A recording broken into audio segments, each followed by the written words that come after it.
Прийшли окупанти до нас в Україну, форма новенька, воєнні машини та трохи поплавився їх інвентар. Байрактар, Байрактар. Російські танкісти сховались з кущі, щоб лаптем посьорбати довбані щі, та трохи у чах перегрівся навар. Байрактар, Байрактар. Приперли зі сходу до нас барани для восстановлення великої страни. Найкращий пастух баранячих отар. Байрактар, Байрактар. Їх доводи всяке озброєння різне, потужні ракети, машини залізні, у нас на всі доводи є коментар. Байрактар, Байрактар. Вони захопити хотіли нас зразу, а ми зачаїли на орків образу з російських бандитів, робить примар. Байрактар, Байрактар. Російська поліція справи заводить, там вбивцю рашистів ніяк не знаходить, хто винен, що в нашому полі глухар. Байрактар, Байрактар.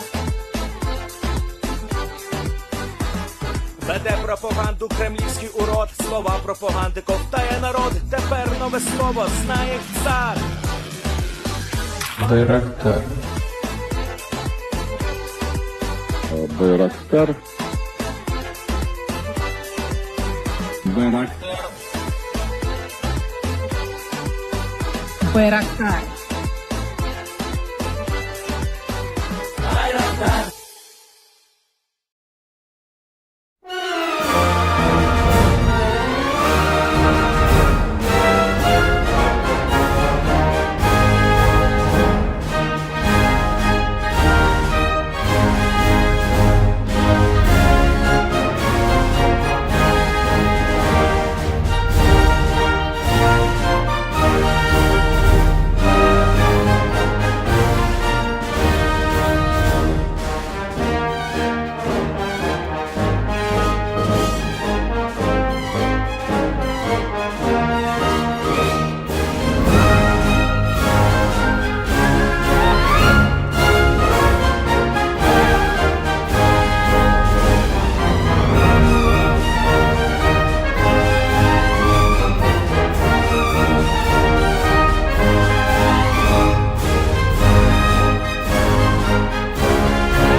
Yes. The Leaf Spring Army sends its regards.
Hello, everyone. I'm the Enforcer, and I'm accompanied by Enforcer Matt.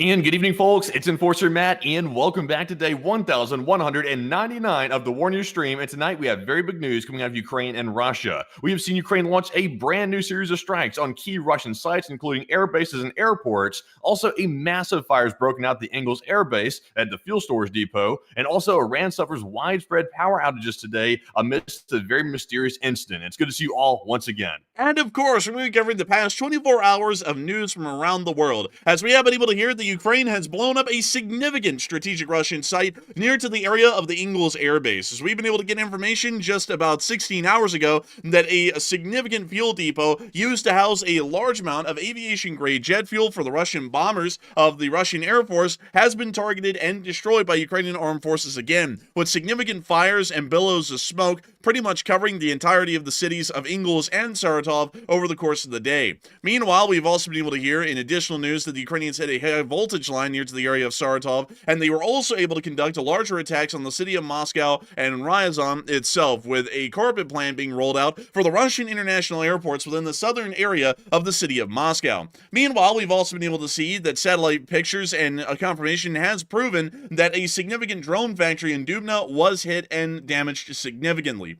Meanwhile, the United States has also issued a threat to the Islamic Republic of Iran, threatening that they will not be able to enrich any uranium, otherwise the U.S. will bomb them. That'll be reversed in about 48 hours. We have also been able to hear, in the meantime, that the Ukrainian armed forces have encircled the Russian Federation's army in Tetkino and are currently conducting air operations to bomb out the remaining forces that are currently still inside the town. This is also coming at the exact same time as the Ukrainian forces have been able to stabilize the Sumy offensive and have been able to make sure that the Russian Federation is not making any farther ground, at least within this area. We've also been able to hear that Ukrainian armed forces conducted a strike on Vlukhi and are currently holding the line throughout most areas. We have also heard that the Russian Federation has conducted a significant drone strike against the state of Ukraine overnight, and as a matter of fact, it actually was the largest one in history in the entirety of the world, as nearly 500 drones and missiles were used in the course of the attack, making it larger than the Iranian drone and missile attack against the state of Israel, which was, by the record at the time, the largest drone attack to have ever occurred in the history of the world. We have a very large and interesting news day. I actually will say up front, it isn't the biggest day that we've had this week. It's still pretty big, not the biggest one we've had this week, but still very interesting and very in-depth and big news all around for the greater deal. And we're going to be making sure to get y'all right into it here tonight. And moving us on into the news inside of the area of the Engels airbase, we've been able to hear of a significant development that has once again involved Russia's strategic bomber fleet, which appears to be a significant target of the Ukrainian armed forces as the war continues to progress over this week. We've been able to see that the Engels airbase, which has been highly used throughout the entirety of the war to conduct precision airstrikes, or more so not really precise airstrikes, but larger carpet bombing strikes in a modern sense, against the state of Ukraine since the opening of the war. The Engels airbase, even to this day, still serves as a pertinent and important place for the Russian Federation to be able to operate most of their bombers out of and to be able to continue their attacks against the state of Ukraine, meaning that any operations being conducted out of Engels airbase are usually considered to be a strategic pertinence or importance, and for this reason, the Ukrainian armed forces go out of their way to attempt to target and debilitate the Russian bombers and the forces currently based out of this airbase. One of the easiest ways to strike at the Achilles heel of the Engels airbase is to actually strike at the major fuel storage depots that are found here within the western region of the city of Engels and right next to the Volga River itself. These right here are fuel storage tanks that house aviation-grade jet fuel for the Russian Air Force and have been helping to operate the bombers at Engels airbase for an incredibly long period of time. Attacking and destroying any of the fuel silos or tanks at this facility is incredibly important to ensuring that the Russian Federation's bomber forces out of Engels will be able to operate at a slower pace or may not be able to operate too much at all. We've already seen in the past that there has been a lot of drone attacks that have targeted the supporting facilities around the Engels base. We've seen several attacks on the fuel depot. We have seen actually a couple of attacks, as a matter of fact, on the ammunition storage sites, which we can see right here to the east of the facility, and we've even seen some attacks attempting to hit and destroy bombers and aircraft as well as supporting structures around the actual airbase itself. Earlier today, we actually got to see that another major successful attack was attempted again against the Engels fuel storage facility, and this was our first picture of the attack. A massive explosion immediately resulted from the first drone impacting the fuel storage site and detonating on the side of one of the fuel silos, sending up a massive fireball of flames, and not only that, later on in the day, we were able to see that the facility was burning quite heavily and was apparently emitting a large cloud of smoke over the entirety of the city of Engels and Saratov throughout the entirety of the day. Once again, the fire has not been put out even at this time.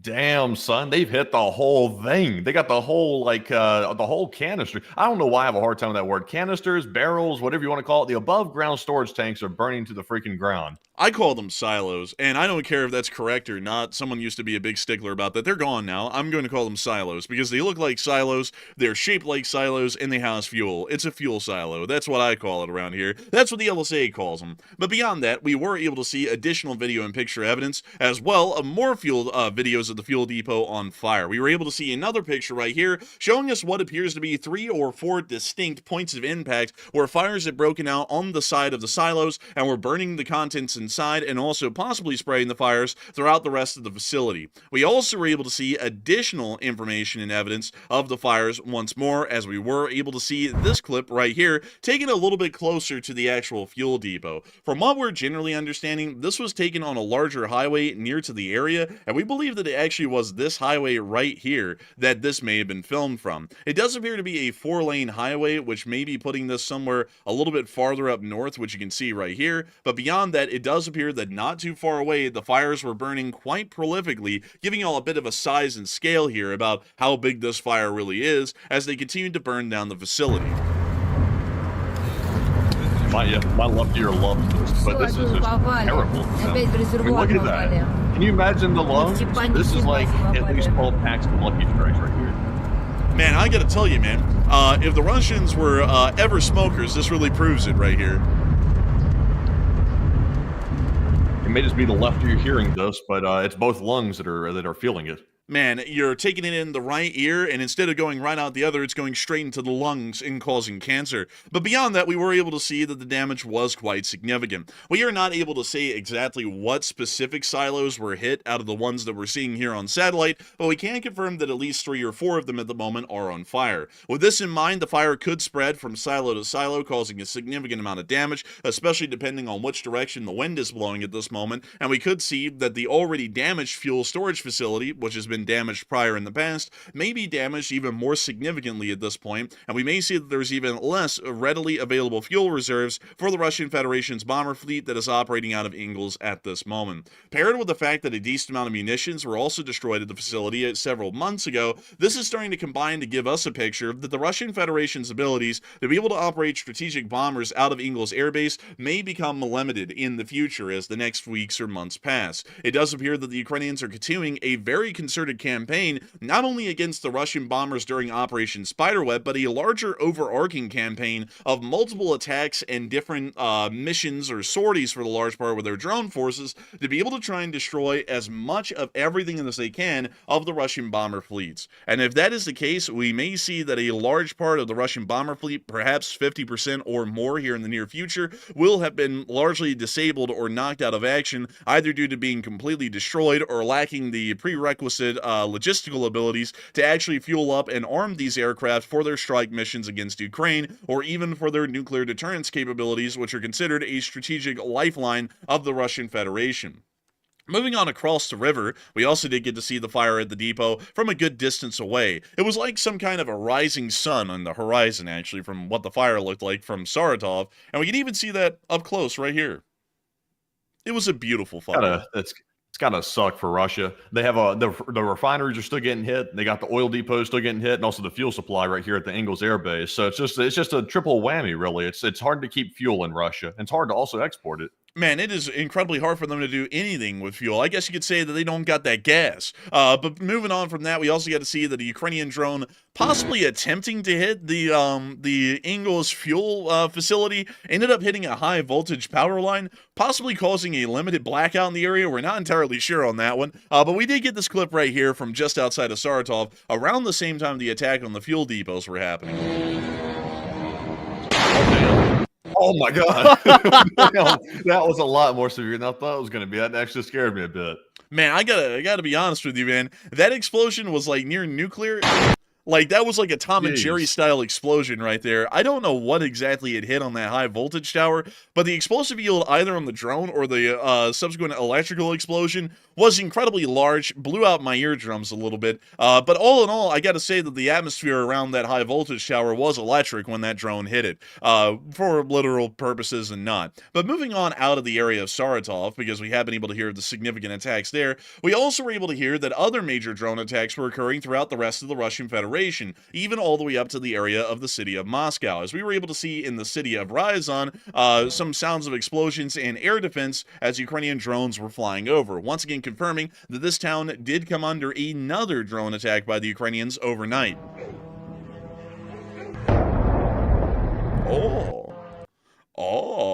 A very big explosion indeed, for sure, right there. Moving on from that, we also got to hear that there was an ongoing drone threat in Moscow with video footage to back it up. Translation: we're getting tired of putting up or detecting this bleed.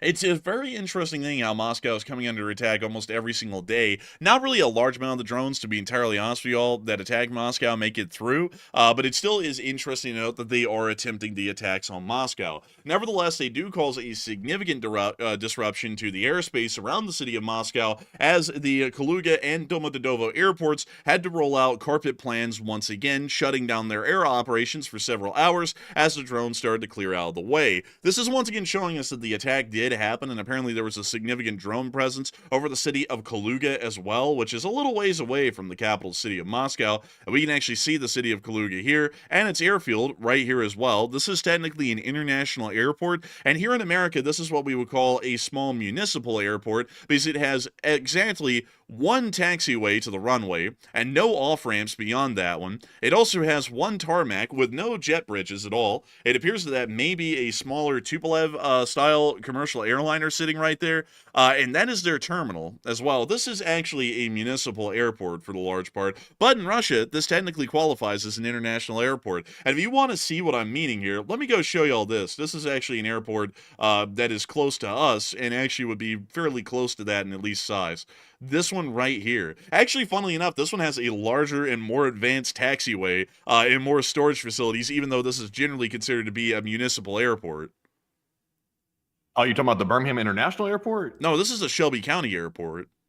Oh, okay. Yeah. That's a small one there. Very small. Yeah, but bigger and grander than Kaluga Airport, big grand airport, little airport in America. In Russia, big mighty airport, bled. See, take a look. Kaluga Airport, little, no taxiway, only one taxiway, very small, and almost no storage space for the aircraft. Meanwhile, Shelby County Airport, which is a municipal airport, really big compared to it. Same size runway, very nice.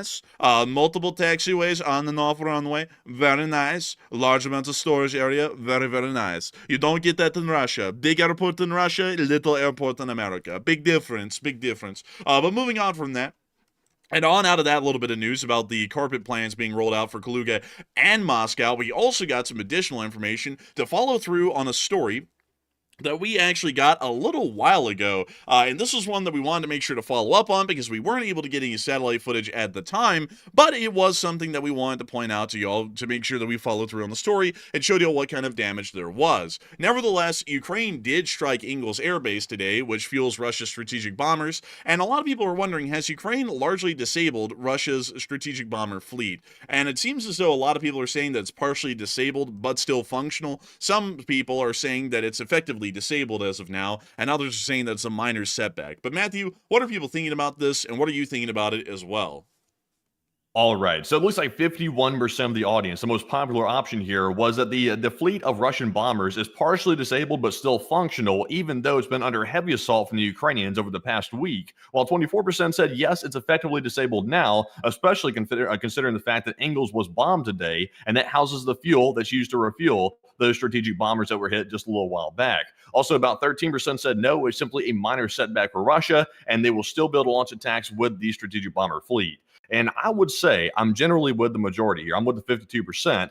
It is partially disabled because obviously you can't fly an aircraft that's been destroyed. That's not going to fly. So we've seen several in the footage from the FPV drones that were destroyed by Ukraine back when they did the Operation Spiderweb. So they took them out. They're not going to be flying. But the ones that are left, though, now they're going to be lacking some fuel storage that they solved right here today at Engels that was destroyed and burning down. And we're not just sure yet how bad that fire is going to get because it's still burning right now to our knowledge, and it could engulf all the other fuel tanks at Engels, which would render their fuel supply pretty much empty until they can get more brought in and shipped into Engels Air Base. So it is going to temporarily affect the launches of strategic bombers, but it's not going to be something that disables the entire fleet permanently. Ukraine took out a huge portion, like 34% or so, but it's still operational, and that's still a threat. But Enforcer, what say you? I pretty much have to agree completely. I do not believe that the Russian bomber fleet is completely disabled.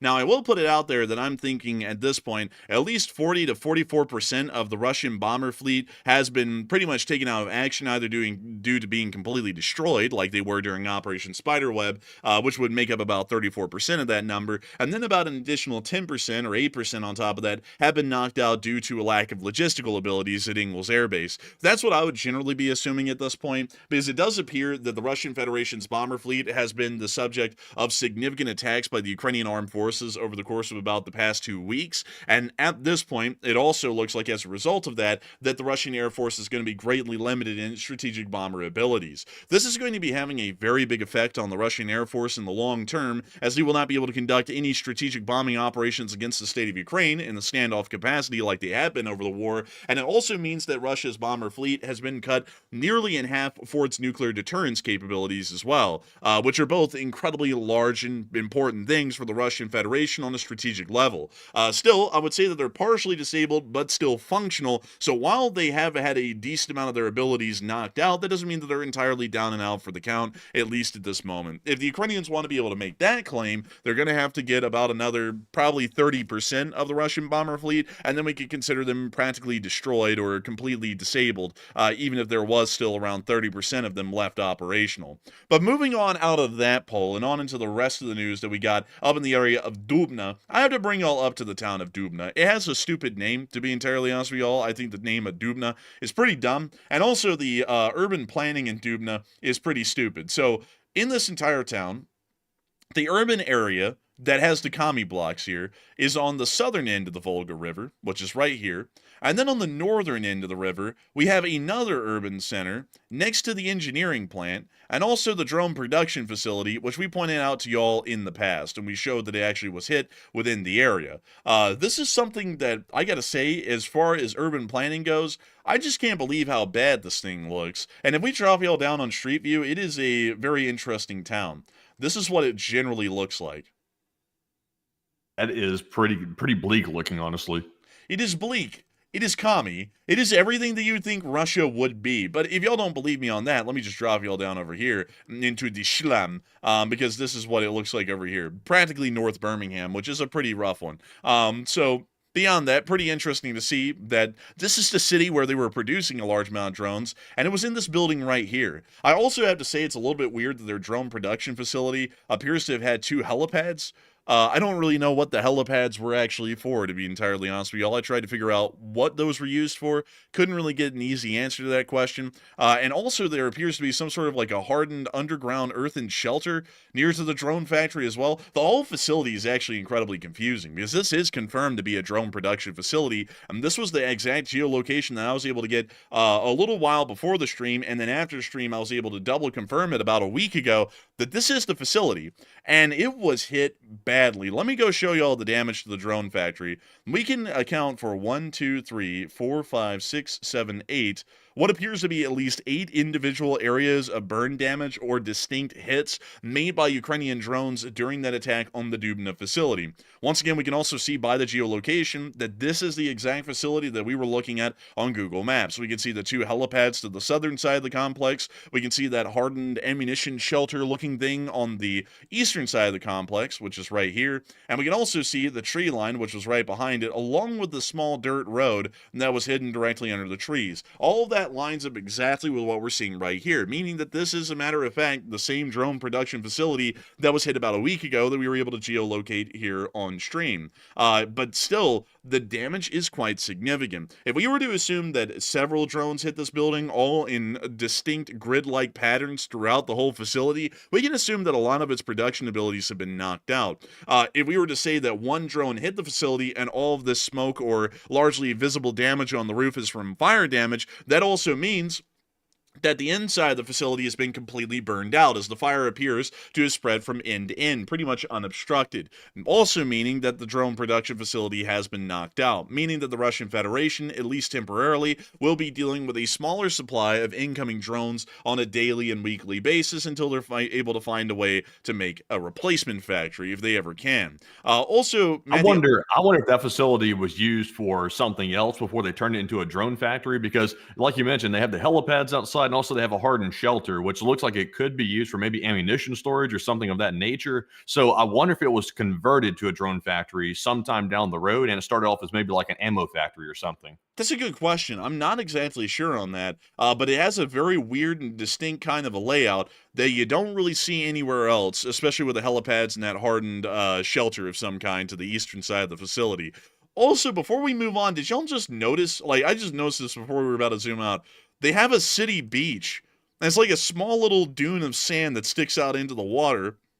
This, by the way, is a giant reservoir made on the Volga River. This is the Ivankovo Reservoir. What the hell does this look like?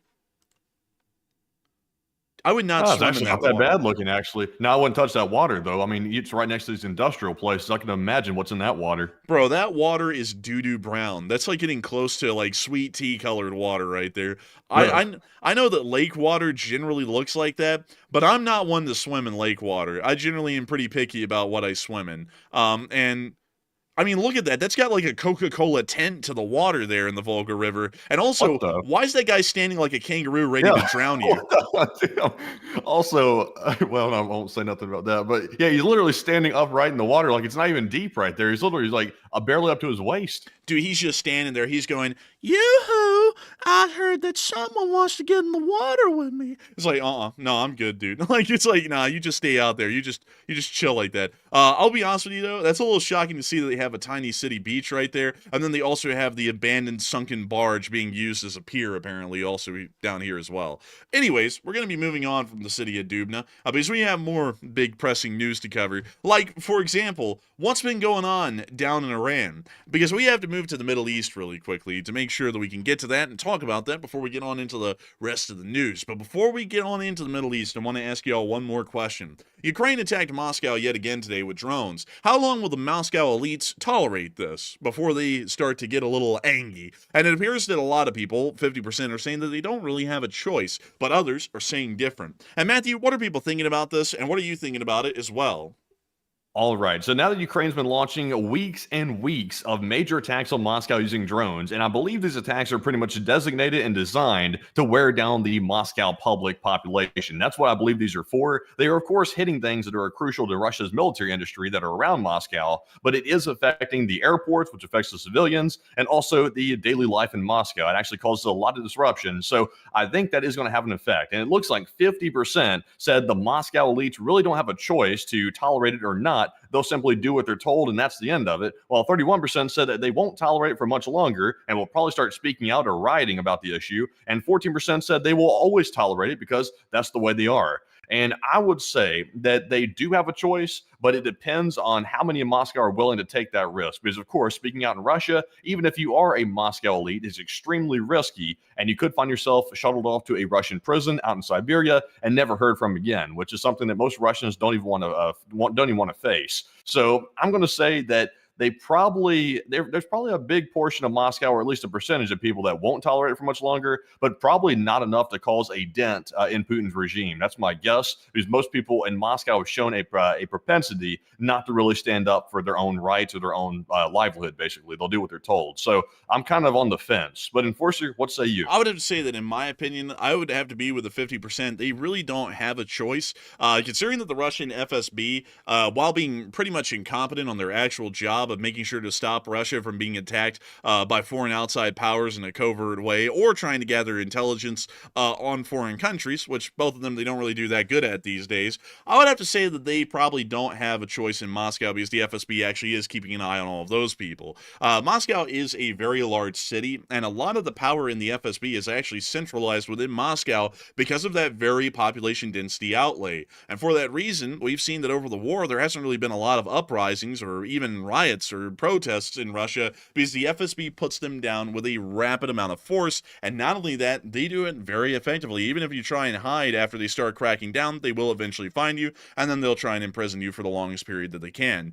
So with that in mind, I don't really think anyone in Moscow has a choice to deal with the drone attacks. I think they're going to pretty much be forced to deal with them well into the future, at least in my opinion, because of the FSB and the Russian government's iron grip on the city of Moscow, without a doubt. Moscow is treated very specially from the rest of the country, even St. Petersburg as well, to make sure that the city is kept under wraps and that there also isn't the perfect kind of a storm to create massive amounts of civil unrest, which could end up happening. Moving on from that, though, and on into the rest of our news, at least down in the Middle East, we have been able to hear that another threat has been issued by the United States against the Islamic Republic of Iran, which has been very interesting to hear. According to the U.S. president on Iran, and I quote, "They will not enrich uranium. If they do, we will have to do it with the other way, with a military strike. And I really don't want to do it the other way. but we will have no choice. There will be no enrichment. So basically, what we're doing right now is that we're saying that they will have no enrichment. Then the Iranians will tell us to get bent, and they're going to enrich their uranium. And then, as a result of that, we aren't going to bomb them. We're going to get back into talks again with them, and then ask them if they pretty please stop enriching the uranium. Because I don't know if anyone knows this right now, but they've been enriching uranium the whole time we've been talking with them, and it's not really like we're stopping them from starting to enrich uranium. They're already doing that right now. So if we were making a very clear statement like they will not enrich uranium, that means that we have to bomb them right now because they're currently enriching uranium right now. Like, that's what they've been doing for like 10 years, and that's what they're still doing today. So I don't really know what the threat, I don't even really know how the threat works. I mean, I guess it works for people who really don't know a lot about the situation going on over there in Iran right now. But the real reality of it is that the Iranians are currently enriching uranium. They've been doing it since 2015 when the JCPOA was made under President Obama. It's been something that no one has really dealt with, and it appears it's something that, once again, we're going to intentionally try and misinterpret or misspeak it and its information to the public, so that way they think that there is some sort of a negotiating stance for us to have here, like we're going to stop them from doing it when they're already doing it, and they're doing it right now.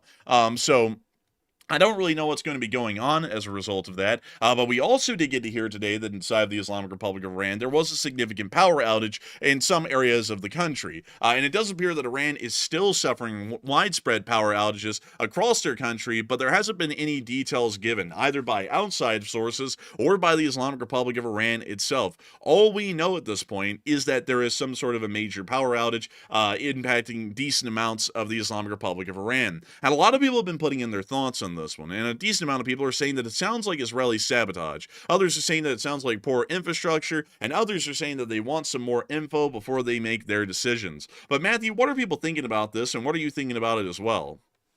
All right. So we did get reports that apparently Iran is suffering very, very widespread power outages across their country, mainly in the capital of Tehran and also hundreds of miles surrounding Tehran as well. And no details at all were given. We don't know really anything about it. But of course, it's a very widespread outage and there is no explanation. So it's causing some concern as to what this is actually. So 55% said it sounds like Israeli sabotage, while 26% said it sounds like poor Iranian infrastructure having an effect. And 15% said we need more info first to even speculate on what's causing it.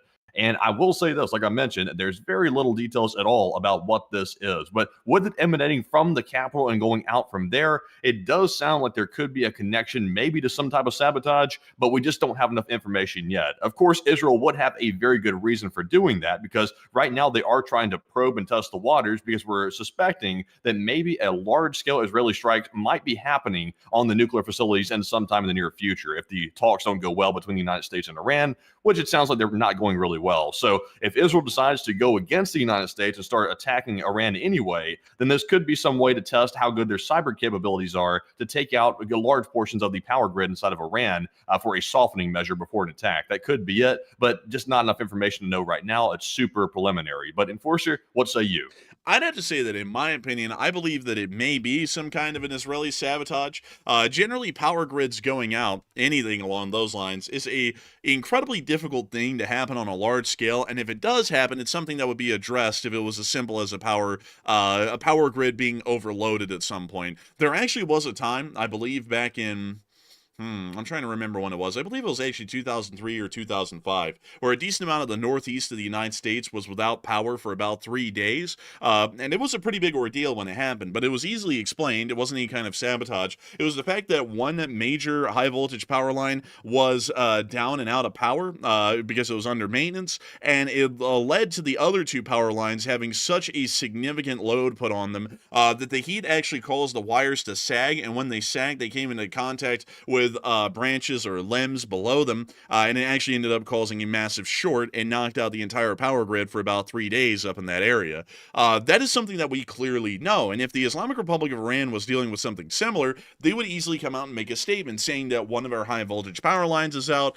For some reason, one of the power lines overheated, sagged, made contact with something that grounded it, and then the entire grid went out as a result. That would be something that would be easily explainable, but the fact that the Islamic Republic of Iran's government isn't coming out and explaining that is leading us to believe that that may be some form of energy grid sabotage, possibly by a country like the state of Israel, as they're possibly trying to test out and figure out what kind of damage they actually can do during a strike. Perhaps they can even knock out a large amount of the electrical grid while a strike is ongoing, and maybe even some of Iran's first line communication systems, so that way it takes a moment for the Iranians to be able to respond to that and get their secondary communication systems online that do not rely on the power grid in the midst of the attack, which would give the Israelis a little bit of an extra window and make Iranian response times just slightly slower. That could be something that they're trying out right now, or it could be that they're just simply trying to disrupt the Islamic Republic of Iran and its economic abilities as well, and it could be a lot more mundane in practice than what I was even saying right there. But still, I generally do believe that this may be some kind of an Israeli sabotage of some kind, because a situation like this would be easily explainable and has commonly happened multiple times throughout history, and the fact that they're not explaining anything is most likely showing there's something a lot more interesting about this power outage than most others. But with that, I hope that does address that the best I can, and we are actually going to be moving on out of the Middle East.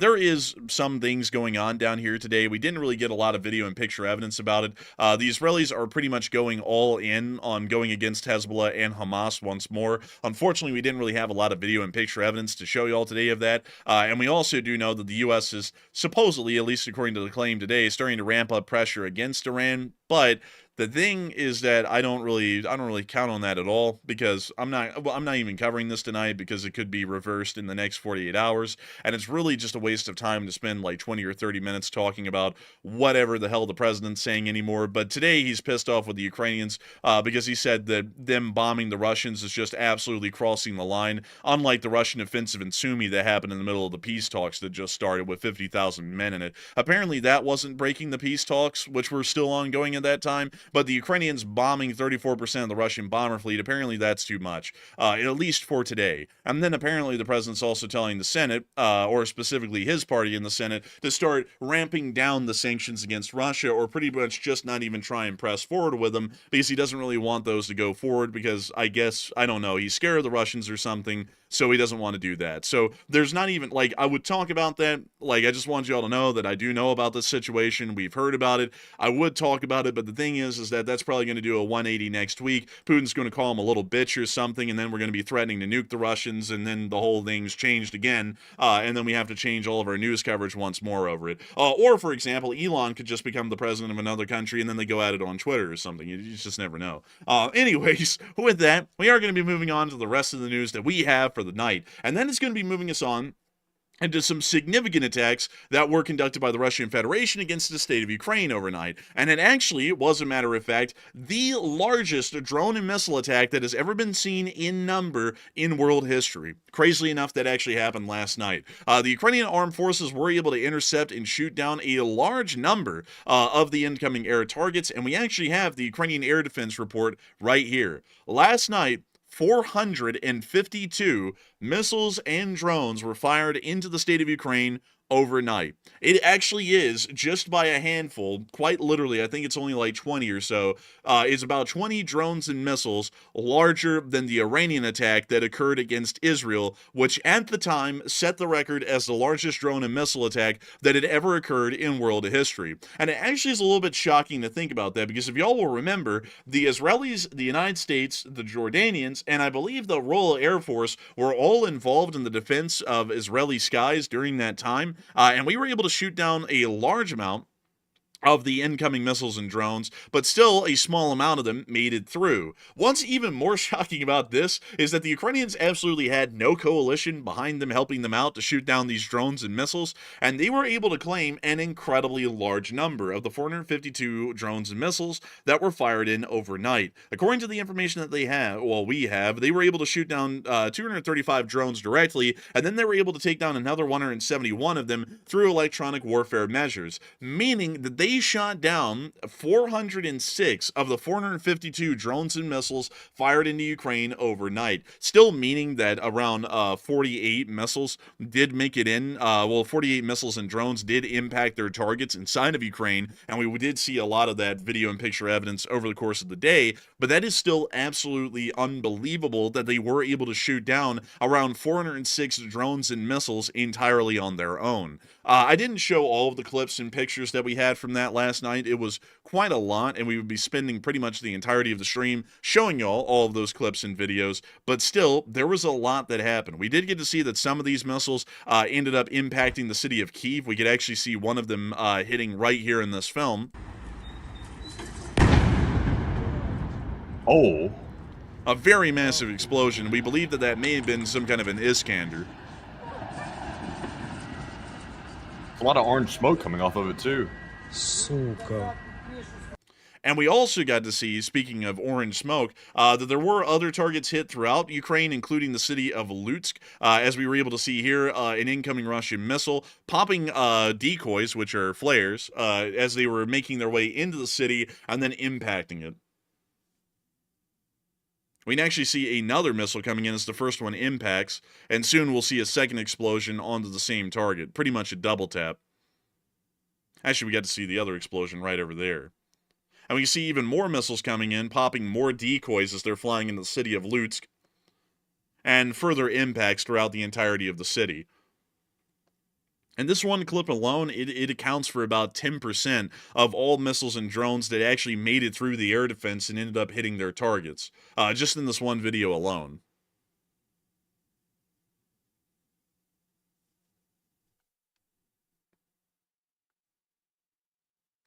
That's the end of that clip right there, and we also got another clip showing the missile impacts inside of Lutsk, which we can see right here.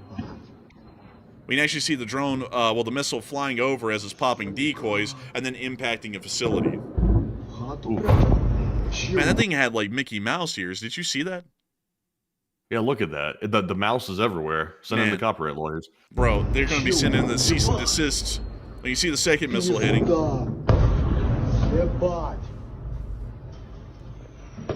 Сука.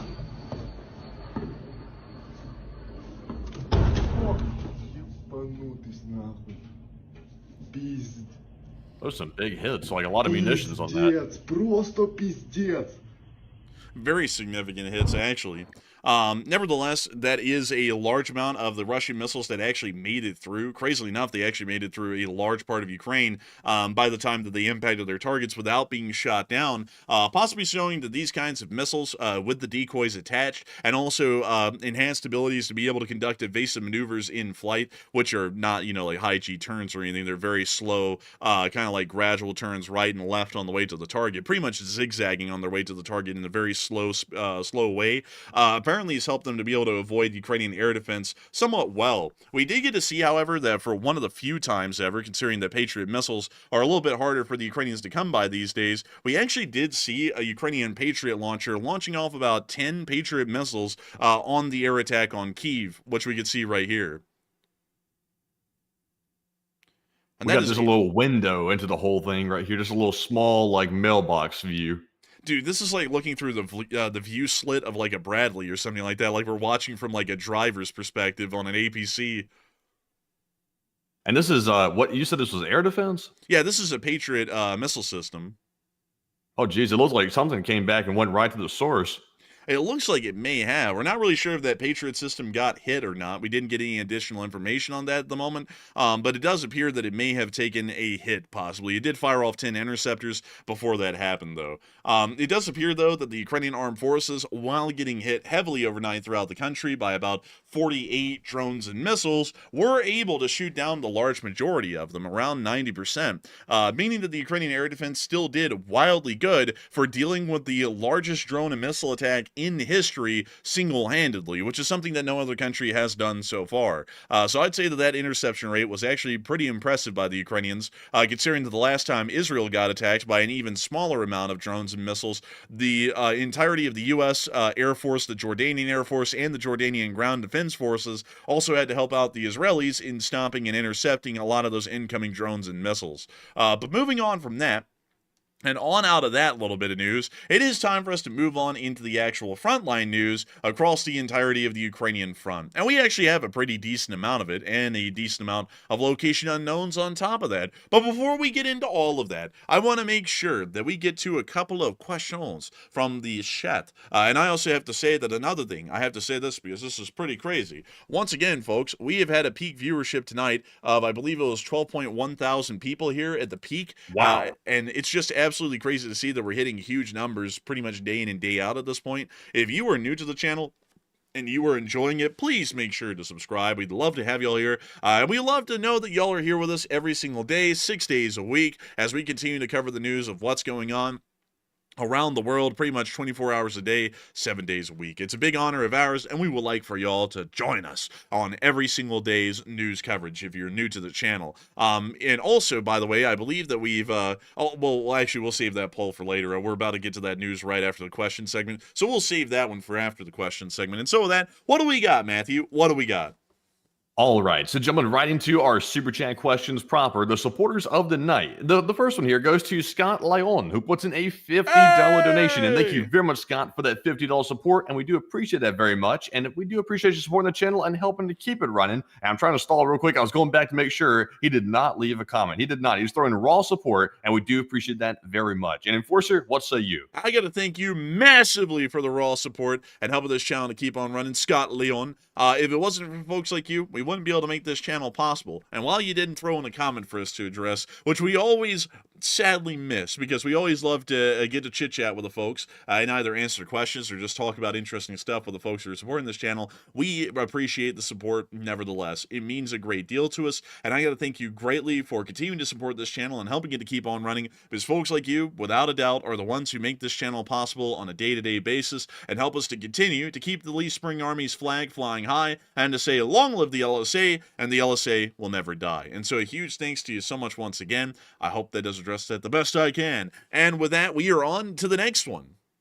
And our second super chat here goes to Howard Mendelson, who's a longtime channel legend as well, and puts in that $50 donation. And thank you very much, Howard, as well, for supporting the channel and also helping to keep it running and the news flowing. And Howard says the U.S. will threaten to threaten Iran again. That's honestly where it's getting to these days. It's really lame, actually. But yeah, we liked honestly, we're kind of like the Russians at this point. We like to run our mouths and then we never follow through with anything we say, because the Russians have said on about 90 individual things that is a declaration of war, and then they never act out on that. It was just them running their mouths. And now the U.S. does that on everything. We'll say the Iranians need to do this or we're going to bomb them, and then they tell us screw off, we're going to do what we want, and then we go, okay, how about we talk again? And it's like, no, it's like, you can't do that. It's like, no, you have to bomb them now. Like, you have to follow through with what you said.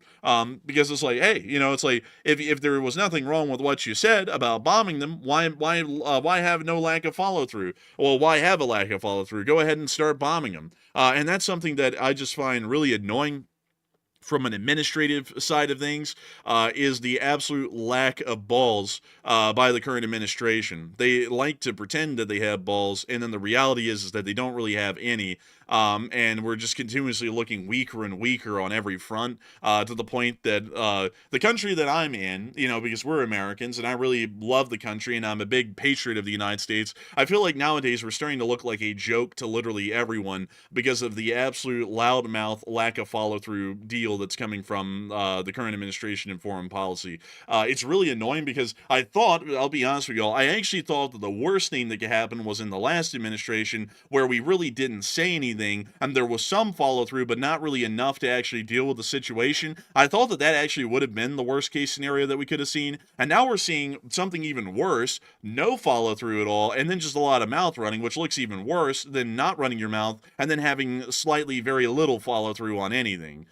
So, that's kind of the truth of it at this point. I would have to agree with you on that, Howard Mendelson, but I do thank you for support and helping this channel to keep on running. And I just hope and pray that someday the public will elect someone that actually isn't, like some sort of a narcissist or a lunatic or like a senile or something. I'm just kind of hoping that the next president that's elected isn't like 80 years old and like shitting in a diaper, so that way we can actually have someone who has like a little bit of brains, so that way we can actually see good decisions being made. I like to see that for once, because I remember back when I was a kid, back in like the 2000s and like the early 2010s, that regardless of what party the president was coming from, they actually were at least charismatic, whether you like their domestic policies or their foreign policy or not, and they actually had follow through, and at least on some things. Although I'll say that Iran and Ukraine are things that there was never really any follow through on at all, I still will say it was generally better back then. And I'd like to see that the next time the election comes around,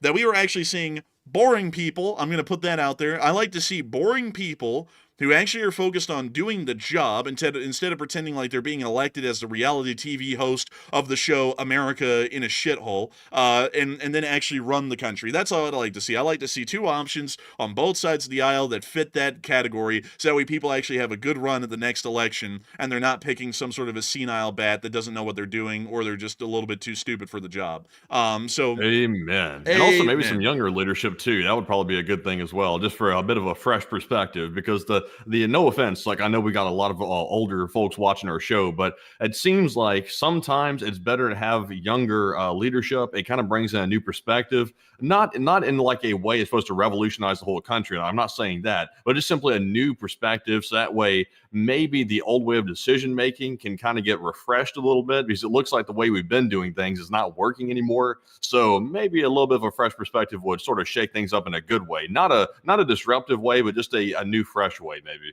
Yeah, a fresh way is in not the old stuff that we've been hearing for about, I would say, 12 years at this point, and nothing's ever changed, And I see a lot of people saying, I think it's going to be this guy or that guy. I'm going to tell you all this. I'm just going to be honest. I don't want anyone who's been in the political zeitgeist for the past 12 years to be a candidate for president in the next election. And that means everyone. That means like I would call them off by name. I feel like this is going to be pretty fair. AOC, Vance, any of those kind of people, I don't want them in the next election. We need a fresh lot of new people coming in that are rising stars and aren't pretty much old and hashed out at this point like all of them are. Yes, they're young. They do fit that criteria. But I also feel like none of those people have any common sense or intelligence. So maybe not those people. Maybe someone different on both ends. But with that, I hope that addresses that fairly well, in my opinion. Not getting political here, folks. I just want to make sure to say that. I kept it entirely neutral and made it an incredibly fair critique of both parties. Just want to make that incredibly clear. So if you're getting offended because I called out your party equally with the other one, I'm sorry. That's kind of what we do around here whenever we critique the whole system, is that we do it on both ends. We do it pretty fairly. I feel like they're pretty fair critiques. But, that is what it is. But with that, it is time for us to get on into the last question of this segment and then move us on right back into the rest of the news that we have for tonight. So what do we got, Matthew, for our final question of this segment? All right. And also, I see some people saying a hypocrite. Honestly, I think we might have been a bit of a hypocrite on that one, mentioning the names of politicians slightly. So, we're not going any deeper than that. But anyways, our next one here goes to Historic Tasmanian, who puts in a $31 donation. And thank you very much, Historic Tasmanian, for that support. And he said, meat pie money. Oh, thank you. He said, just letting you know, LSA. Well, nevertheless, let's see. He said, I think there was a typo in the middle. He said, how long can Putin last, and is life in danger? And I've been here so long. It's like I've known you as friends. And honestly, Historic Tasmania, you kind of are a friend of the channel for a large part. We never directly talked to you, but I know that you're from Tasmania, and you've had us look around Tasmania before, like the city of Hobart, and also, I think, on up here in the northern areas, kind of near the Meredith Range Regional Preserve. And I gotta say, I thank you so much for the support and helping this channel to keep on running. And I also have to add in that I have to thank you greatly for continuing to enjoy this channel and support it well on into the current day.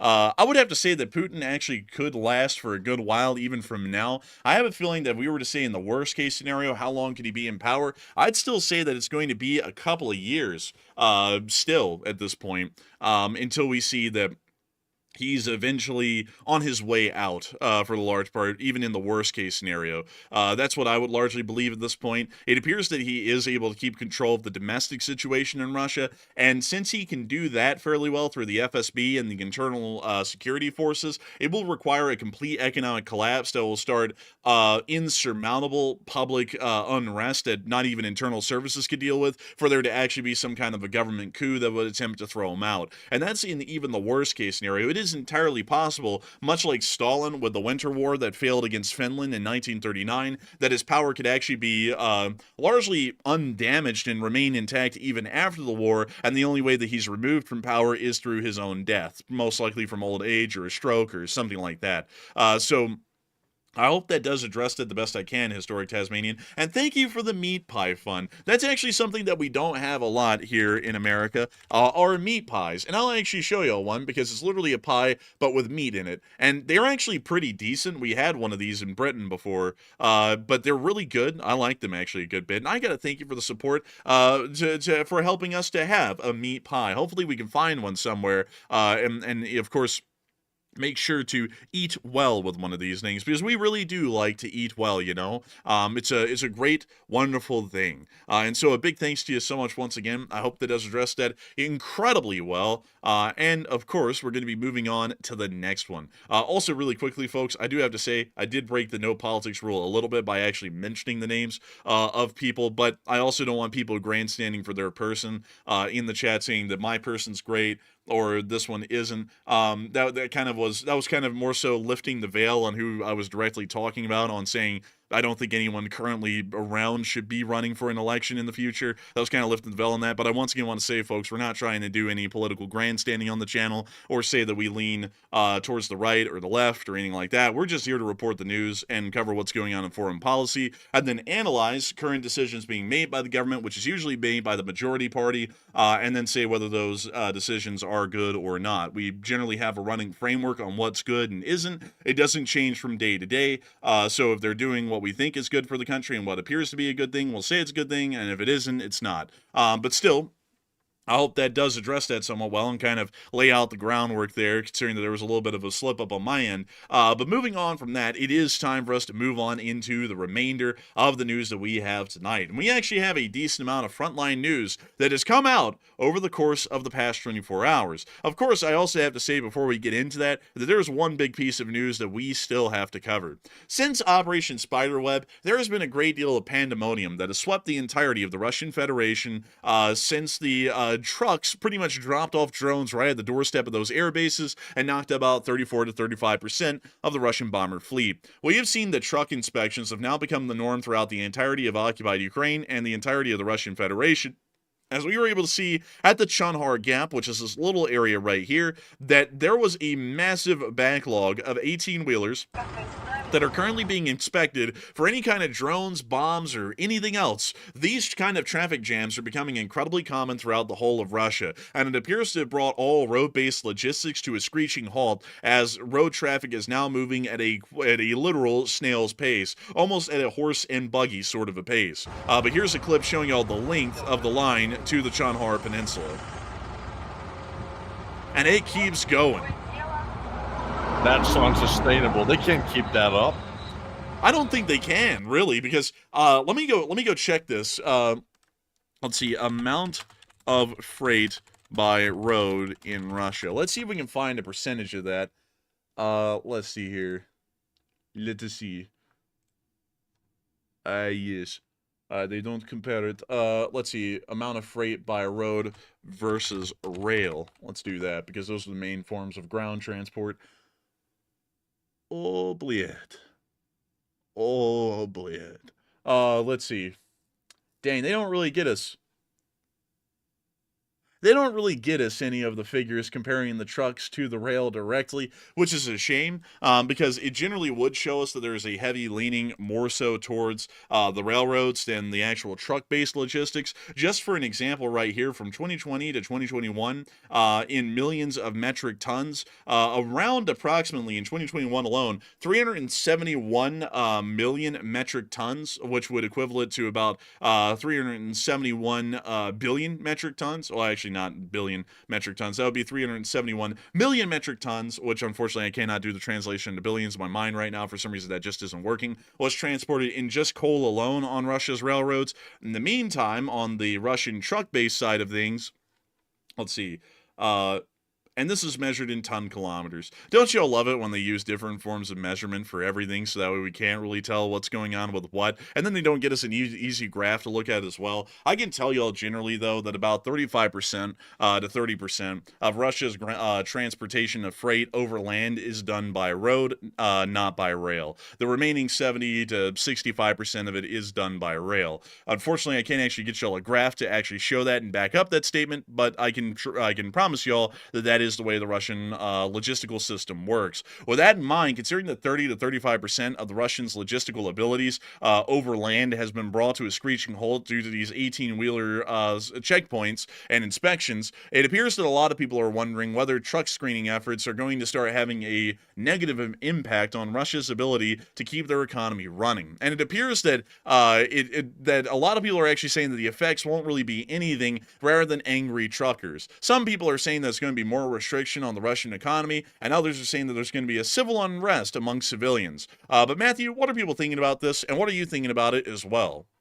All right. So 43% of the audience said nothing really is going to be in effect from these truck screening lines that are forming at pretty much every checkpoint around Russia because they're getting so paranoid about drones being transported on the trucks. It'll simply be angry truckers is the result, although they were angry anyway. But 30% said it'll be more restriction on the Russian economy because they're slowing down the flow of goods around the country, while 23% said there will be civil unrest amongst the civilians because it's also holding up the line for civilians as well in some of these different places. So I think what the main thing is going to be is probably just angry truckers because the civilians really don't have an option to speak up, kind of like the same thing with the Moscow elites. All they can do is silently seethe about it and then simply go home and continue to be angry. That's just about it, unless they want to try risking the gulag treatment. So most of them don't want to risk that, so they'll simply just seethe in private. Also, it probably will cause more restriction on the Russian economy because now they're slowing down the flow of goods pretty much everywhere, including especially to Crimea. So it's going to cause some supply chain issues and disruptions, and you'll probably see that some of these trucks don't make it to their destination on time, and food could spoil, and also a lot of cargo could be gone to waste because of this. That's a possibility. But it's just really hard to tell what it's going to cause, like down to the exact precise amount, because we don't know how thorough these checks are. Like, obviously the lines are long and the wait must be pretty long as well, but we don't know if they're like disassembling each truck trailer or what they're doing exactly, because you can't film around the checkpoint for obvious OPSEC reasons, and Russia's not letting that be seen. So I'm generally with the 43%. But Enforcer, what say you? I would have to be with the 30% and say that this is going to cause more restrictions on the Russian economy. Transportation is an incredibly important thing, and a lot of people don't really understand how important critical infrastructure and logistics are until they start being jeopardized. A lot of y'all will remember that, actually, back during the Wuhan whirlybird, and I've seen a lot of people saying the actual name of that virus on YouTube these days, and it doesn't really appear that a lot of people are getting restricted for that anymore, but when we started running this channel, that was actually a thing you could still get restricted for, so I'm still fairly hesitant about saying it at all. But beyond that, as all of you will know, back in 2020, the Wuhan whirlybird arrived to America, and because of that, there was a significant amount of issues that started to be caused logistically throughout the United States for the ports, the railroads, everything, quite literally everything, including the trucking industry. And this started to cause some massive amounts of consumer goods shortages throughout the United States, and this also started to cause price hikes, in a sense inflation, but largely artificially produced due to a collapse of the logistical systems. Basically, what was going on, to try and explain it the best I can, is that there was a lack of longshoremen at Long Beach and other major ports that could allow for container ships to come in and then process their containers onto land and also load any outbound traffic and then send it back on its way. This started to greatly reduce the amount of ships that could be pretty much brought in and serviced at any given moment at most major American ports, and as a result of that, dozens of container ships would sit outside of the ports for weeks, sometimes even months, waiting to be able to get into the port and be able to unload and offload their cargo. Then there was another major problem, is that during that time, the railroads actually started to run into some critical issues. And they started to see that there was a decent amount of the workforce being knocked out due to illness. And for that reason, they also started to see massive stoppages of trains that were supposed to be running that were no longer running, meaning that even if the freight made it into Long Beach, it was not being taken out of Long Beach by the trains and throughout the rest of the country.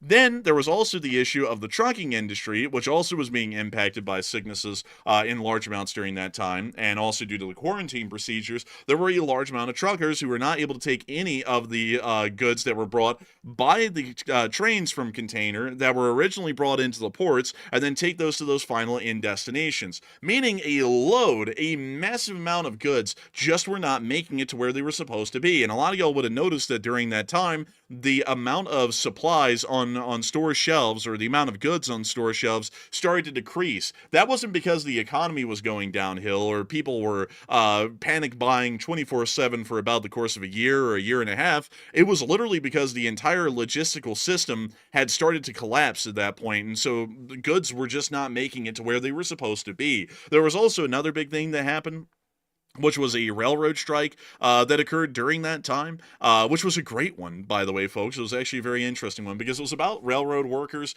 being overworked, and also the safety of everything on the railroads, like the safety of major bridges, for example, the rolling stock, the engines, all that sort of stuff, and also the mistreatment of workers was becoming such a big deal that pretty much all of the railroads in America striked at the same time. And so then the president of the United States at the time decided that that wasn't going to be all too good. So then they were forced to go back to work, and if any of them continued to keep striking, they were going to be subject to arrest. So that was a great one. So all those issues were never fixed, by the way, way back in 2021, and they still haven't been fixed to this day.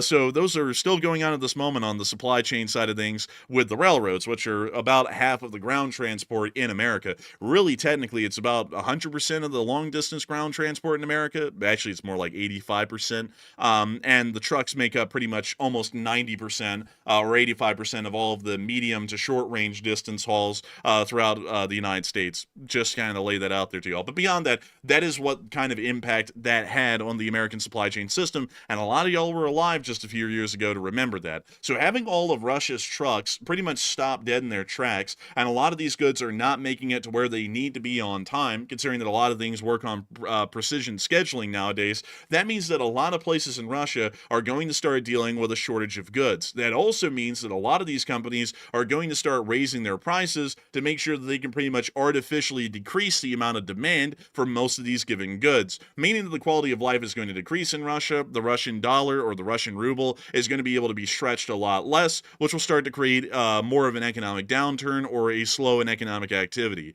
So generally, it's not going to end up doing the Russians all too well, in my opinion. I think there will be some decent shortages and some minor economic fallouts that will result from this kind of security action being taken by the Russians at this moment. But once again, folks, I highly encourage y'all, very much so, not just to look into and research the railroads of your home country, which is a big thing I'm into, but also the shipping and trucking industries as well, because all three of those pretty much come together to make everything that you buy, wear, eat, and sleep in right now possible. If it wasn't for those transportation structures existing in your home country right now, you wouldn't be able to have anything that you have at the moment. I can promise you that.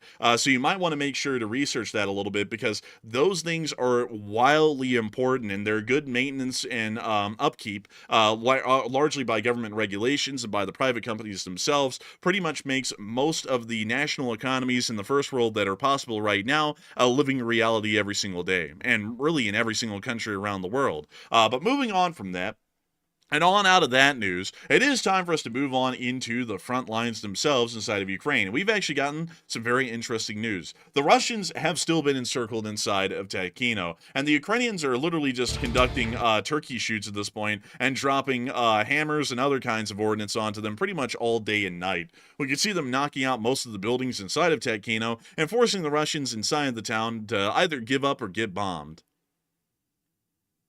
That's just terrible. It's a Tetkino tactical smashing. Oh, look, there's that HQ blowing up again. Yeah, there it is again. Oh, wow, look at that. That was a house in the forest there. It's I returned to the trees. Lorax would be happy. That was a pretty good one. But that's the end of those clips right there. Still, it appears that the Ruskies in Tetkino are having a very bad time of it. Meanwhile, we also got to see the Ukrainians striking Russian forces in Sumy today and destroying a rare TOS-1. Here it comes, and there's the explosion. The thing's gone. They tossed it out. Goodbye. Man, they tossed their salad. Ah, get it? Oh. Oh, wait, I just realized what that meant. That's not a good one. Never mind. We'll switch that one around. But we also get to see them hitting another toss right here.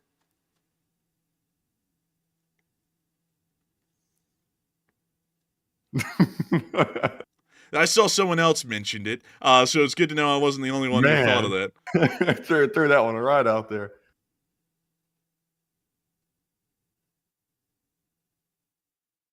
And we see them hitting another main battle tank, a T-72V3. Man, he's getting a kick out of that one. Yo, pause. I'm gonna hold up. 1 second. 1 second. I gotta get full out. 1 second. I gotta understand what the slang is. Well, I didn't know exactly what it meant. Yeah. Now I know. Now it's now I'm understanding why people are getting a big laugh out of that one. I didn't really realize what the saying actually meant specifically. I knew there was an innuendo behind it, but I didn't know it was exactly that. I just pulled it up on the second screen, and now I'm getting a good laugh out of that as well. So we could all join in on that one together. Moving on from that, and on to our next clip, right across the border in the Kursk Oblast, we also got to see the Ukrainians continue to hit the Russians with hammers. Take a look at this. And they're hitting them hard. Look at that. They're getting them good. I mean, they're getting them good. I guess you could say that they are tossing those trees.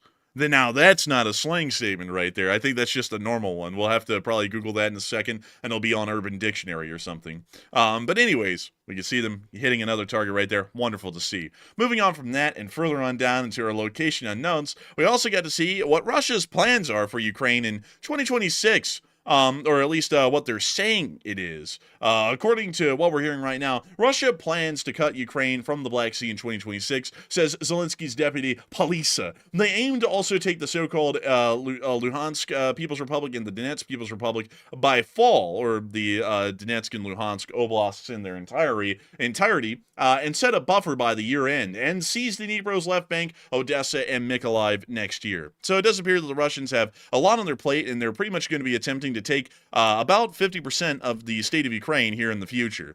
Outside of that, we also were able to hear that the 127th was continuing to fire their artillery, which we can see right here as they were firing what appears to be a Mista B. And we absolutely love the Mista B. That thing is a wonderful system, and it has a funny name because we get to call it Mista B every time we bring it up on air. We also got to see the Russian casualty report for the past 24 hours. And hey, look at this. Oh, no Bobcats! They got 0 Bobcats today. Absolutely none. But tell us more, though. What did they get today? I got to tell you, they got a good bit. Miss DC, keeper of the record, said that 3 AA systems is nice, and other numbers are at or near the 7-day average. Troop losses are going to be 1 million on or before June 12th, meaning it's only about 6 days away. And the losses today were actually pretty decent, as 1,160 Russian soldiers were wounded and killed over the past 24 hours, along with 5 APCs, 101 supply trucks, 2 main battle tanks, 44 artillery pieces, 174 drones, and 3 anti-aircraft warfare systems.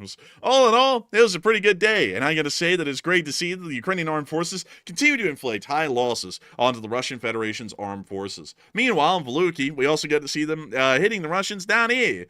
Take a look at that right there. They were hitting them in Voluki again, and also hitting a comms tower. Here comes the Ukrainian drones, just kind of taking a little look at it before it goes in. It's stalking its prey like a lion. Man, like a lion. And Look at it. bam, and then it got it. Oh, they didn't need that anyway. They weren't doing any good communication, so it's no harm. Dude, the Russians, they don't have communications classes in college. They just have shouting and screaming, Suga bliat classes. Man, they don't say nothing on the radio. Honestly, the Russian radio is just usually like a bunch of like punishment, barking orders at like people that have no clue what they're doing. It's just terrible. Bro, it's honestly like a COD lobby. But moving on from that and down towards Torske and Liman, we also got to see the Ukrainians hitting Russian forces down here as well, which we can see in this clip. On the one section of dirt road, it looks like Alabama. Sweet home Alabama. We went to a place called Alabama and drove our cars with our political slogans on the side and stopped at a gas station. And they said they're going to get the boys. I'm going to get the boys. Man, that What are you trying to do, Paul Karen? Like you're trying to get beat up in a hick town? I remember that, man. Honestly, I thought it was a skit until I lived in Alabama my whole life. I was like, oh, that's actually how it works. I live here. Man, hell, it really does work like that sometimes. Meanwhile, down further on the line in Turetsk, we also get to see the Ukrainians hitting some Russian trucks. We see that they found their little cache of trucks. A cache of trucks for whatever it's worth. A cache of junk. Oh, and they hit one in the fuel tank. And here comes another one. Hey, look, it's a Euro 4320, guys. Oh, look at that. They're going to hit it in the fuel tank. Oh, they hit it right in the fuel tank. Oh, that one caught on fire.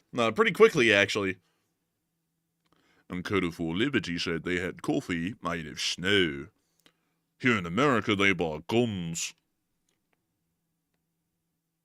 Oh, and they hit another one. Cooking them. Bro, call this shit a propane tank because they be cooking. And they're about to hit them another. Oh, right in another fuel tank right there. Holy moly. Moving on from that clip, though, and further on down towards Pokrovsk, we also get to see the Ukrainians taking down a Russian drone over Pokrovsk in this clip right here. Oh, this is the non-stop group. They got no layovers. Bro, all gas, no brakes. And we can see them here targeting the Russian drone over the city of Pokrovsk. Or they don't have spoken hub here. They have straight line action. And here they come. They're coming on in. They're going in hot. Here it comes. Any minute now. And off-grid what Scott said. What state did you guys decide on? That's a secret. We're still figuring it out, actually. We see them bringing the drone on in.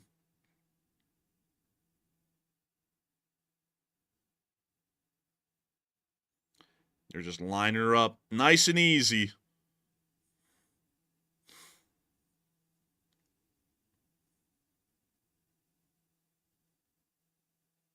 Someone said, Wyon News said, Putin green-lighted the invasion of Kyiv. They're sending the military in. Well, first of all, they got to green-light the invasion of the areas they're trying to take for like a year. They got to green-light that first before they move on to Kyiv. Yeah, they kind of gotta get their priorities right. Honestly, they don't really have their priorities straight at the moment. So maybe focus on like taking, I don't know, like Pokrovsk or something, and then they can probably work towards something else. But meanwhile, outside of that, and moving on out of Pokrovsk and further down the line into Zaporizhia, we also get to see a Russian Buke system getting hit down here as well. Take a little gander at this. Oh, Chad music ensues. Also, someone said, whatever you do, just don't do Texas. You'll really regret it. Honestly, I ruled out Texas a while back. Like, I just, I don't know. Like, something about Texas, I liked it to begin with, and I was like, nah, I don't know. Like, I don't think Texas is really my thing. I think I was misguided a bit. He was misguided. He's misguided, misinformed. Who was misguided? Me. He was. Like, I'm just playing. But I thought you said who was misguided. Oh no, I was saying he was misguided. I was pretty much doing like the blood's misguided kind of a thing, but I didn't say blood, so I think like the joke missed. But just to quickly go through that though, I will say that I can promise you all that the one state we're not going to be moving into is Alabama because we're already here, and we're trying to get out of here. I'm not saying that we're trying to get out of here because everyone in the state's terrible. We do have friends here. Like there are friends of the channel and just friends I know here that are great folks. But it's just that there's a lot of other reasons to leave that really kind of outweigh everything at this point. And so we're trying to just get the hell out of here and get somewhere else. I can generally tell y'all that I can kind of give you like a general geographical area. It is going to be either pretty much like directly parallel with Colorado, north to south, or west from that. It's going to be somewhere out there somewhere, but I can't really narrow it down much farther than that at this point because we looked at the Northeast. The Northeast is generally pretty expensive, and also it kind of, I don't really know. I don't really feel like we would jive too much with the Northeast. Florida Florida is a place, someone just said avoid Florida like the plague. Florida is a place that I'm not really a big fan of much at all, because we've been to Florida a good bit growing up. And then also we went to West Palm Beach recently, and beyond like a small area near to this little island out here, the rest of it was pretty rough. So we were like, yeah, that's gonna be a swing and a miss. So we're not gonna be doing that. And then let's see. We haven't really looked at Ohio or Indiana or Illinois or Michigan. We looked at Wisconsin for a little bit, which was a consideration for a while. But pretty much everything's been ruled out in the East Coast all the way up to the Mississippi River. And then also most of the states, especially Wyoming, North Dakota, South Dakota, Nebraska, Kansas, Missouri, Iowa, states like those, including Oklahoma, were ruled out because there's nobody living there. It's pretty much just agricultural country. Texas was ruled out, so that means that it's pretty much just everything west of Colorado. So if it's somewhere west of Colorado, north to south, we might end up being there. But we'll have to see. I can't really narrow it down much farther than that, though, because we're still trying to iron out all of those details at the moment. But we'll find out and see. But still, I hope that gives you a little bit of an idea of where Enforcer HQ 3.0 might end up being, because it might end up being somewhere out there in a place near you. But also, we're not going to be making it really public once we get out there, because we are trying to make sure that there aren't any people following us around, because that's something that we're trying to get away from a little bit, but anyways, with that, it is time for us to move on up to Kyiv, because crazily enough, we have actually made it to the speech from President Volodymyr Zelenskyy here on day 1099 of the news, and he started talking a little bit too quickly there. Calm down, Zelenskyy, calm down. But with that, it is time for us to get to the speech. So without further ado, here's the speech. Peach! Дорогі українці, українки, сьогодні увесь день тривали рятувальні роботи, аварійні роботи в різних наших регіонах та містах. Тернопіль, Луцьк, Київ і область, Полтавщина, Хмельниччина, Львівщина, Чернігівщина, Одещина, Сумщина. Загалом 80 людей постраждали, усім надано допомогу. На жаль, є загиблі. Станом на зараз відомо про 4 загиблих в Києві та в Луцьку. Мої співчуття рідним та близьким. Під завалами ще можуть бути люди. Загиблі в Києві – це рятувальники, які прибули на місце після першого удару. І, на жаль, були вбиті повторним російським ударом. Данило Скадін, Андрій Ременний та Павло Єзгор. Пожежні рятувальники 18-ї Державної пожежно-рятувальної частини. Цинічний російський удар по звичайних містах. Більш ніж 400 безпілотників, більше 40 ракет. Значну частину вдалося збити, але не всі. І, на жаль, не всі у світі засуджують такі удари. І саме цим Путін користується.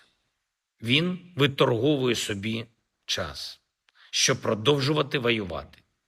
Росіяни постійно намагаються розколоти світ, щоб не дати посилити тиск за війну. Треба чітко бачити завдання. Дипломатія має спрацювати. Гарантії безпеки мають бути.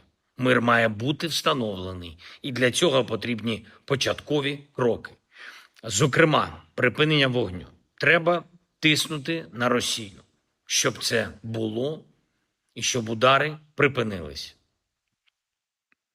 Сьогодні була доповідь нашої команди, яка була на тижні у Сполучених Штатах Америки. Наші урядовці, військові, офіс, про зустрічі, які відбулись, і про перемовини, які ще готуються.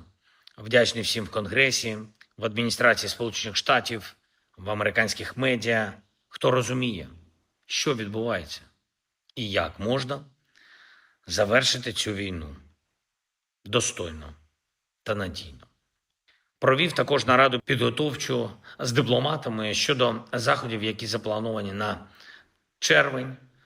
Це європейські країни, Сімка, наші партнери в інших частинах світу. Все для того, щоб Україна зберігала незалежність і щоб наша українська стійкість була впевненою. Дякую. Слава Україні! And And Hiram Slava. And for some That was reason, an abrupt end to that one. That one caught me off guard. I know that caught me off guard too. I was like, "What?" It just ended. I was already ready for it to end, and then that still caught me off guard. But with that, we have reached the end of the speech from President Volodymyr Zelenskyy here on day 1199 of the World News. And it's time for us to move on to the second segment where we get to talk to all of y'all. And boy, howdy, folks, is it going to be a fun segment. We get to talk about literally anything and everything with all of y'all. And we absolutely love that. We enjoy that greatly. And we're going to make sure that we get into all of those nitty-gritty details of what y'all want to talk about right here, right now. Do y'all want to talk about the news? Do y'all want to talk about world events? Maybe a day in history. Maybe you want to talk about yourself a little bit. Maybe you want to thank us for running the show, or maybe you want to thank yourself for being here. I don't really know. There's a lot of things that people do. Maybe you want to support one of our funds, like a coffee fund or a pizza fund. Maybe you just like to ask a live chat question. There's a million different things that happen in this segment, but we are absolutely going to knock out each and every single one of them within our abilities, the best we can, of course not covering religion or politics. And so with that, Matthew, please take it away. What do we got? All right, so it's now time to jump into our super chat questions, our live chat questions, and our Morse code decoders of the night. But we will start by jumping right back into our super chatters of the night, the folks that have generously supported the channel and helped to keep it running. So jumping into this one goes to Coleslaw, who puts in a $20 donation, and thank you very much, Coleslaw, for that $20 support and helping to keep the channel running. And he said, do you think that Ukraine will hit more bombers? And also, how is the Russian economy faring with the loss of the oil? And thanks to both for the greatest news coverage. I think that eventually the Russians are probably going to see that their bomber forces decreased in number again soon. It's just that I don't know when soon will be, if you know what I mean. It could be soon as in a couple of months, or it could be soon as in the next year. It's just a little bit uncertain at this moment, and I largely have to say I'm very confident they're going to hit them again. It's just that I don't know when exactly that will be. So I hope that that's the best answer that I can give to that question. But I still thank you so much for the support and helping this channel to keep on running, because it is folks like you who have helped to make this channel possible and helped to keep on running. And also, I got to say, Coleslaw, as far as your question of how is the Russian economy faring with the loss of oil, it's not faring incredibly well. We already have heard that apparently there's apocalyptic economic conditions prevailing in Russia, according to Rostelmash, which is a major agricultural producer that had to lay off pretty much all of their half of their staff and also stop all assembly of agricultural products because the economy is doing that badly, and that's telling us that it's doing wildly badly when there's such little demand for agricultural products that they're pretty much shutting down. That would be a pretty big indicator that the economy isn't doing too well. But as far as what we're hearing from the rest of the Russian Federation, even in the petroleum industry, it's doing very badly there as well, as there's been massive layoffs over the past year in that specific industry, also showing us that things are barely hanging on by a tether. But I do thank you so much once again for support and helping this channel to keep on running, and thank you so much for enjoying the news coverage. We try our best, and I actually got to say, our news coverage ended a little bit early tonight. Usually these days it's going on to being about 2 hours long. Tonight we actually got to round it out about an hour and 30 minutes long.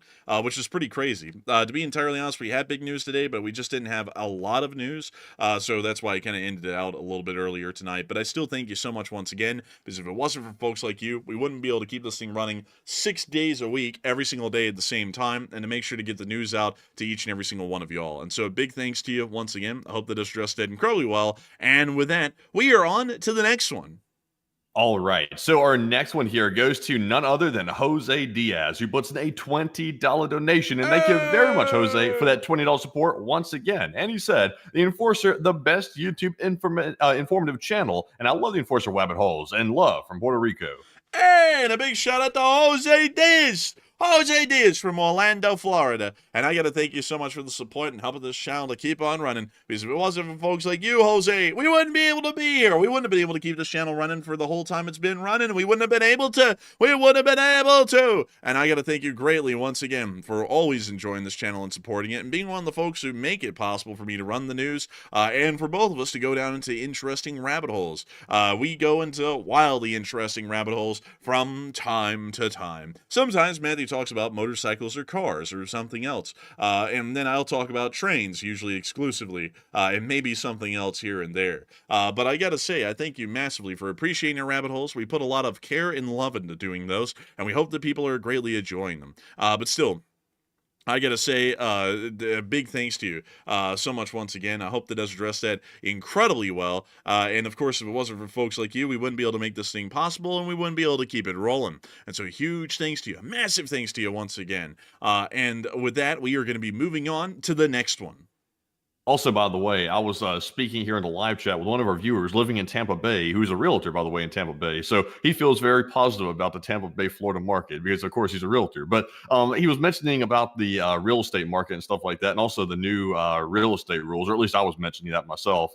The new real estate rules, I don't know if y'all know about that or not, but it's just a clown show with that. Like, nobody knows whose realtor fees to pay, like if the buyer's supposed to pay or the seller or not. I know this is a bit off topic, but I just saw it and I was fascinated by it. It just is a clown show. I'm not sure if a lot of other people see that or not, but it's crazy. There was like a court precedent that came out that said realtors' fees were somehow not constitutional or something like that, and they switched the whole thing around and flipped it on its head.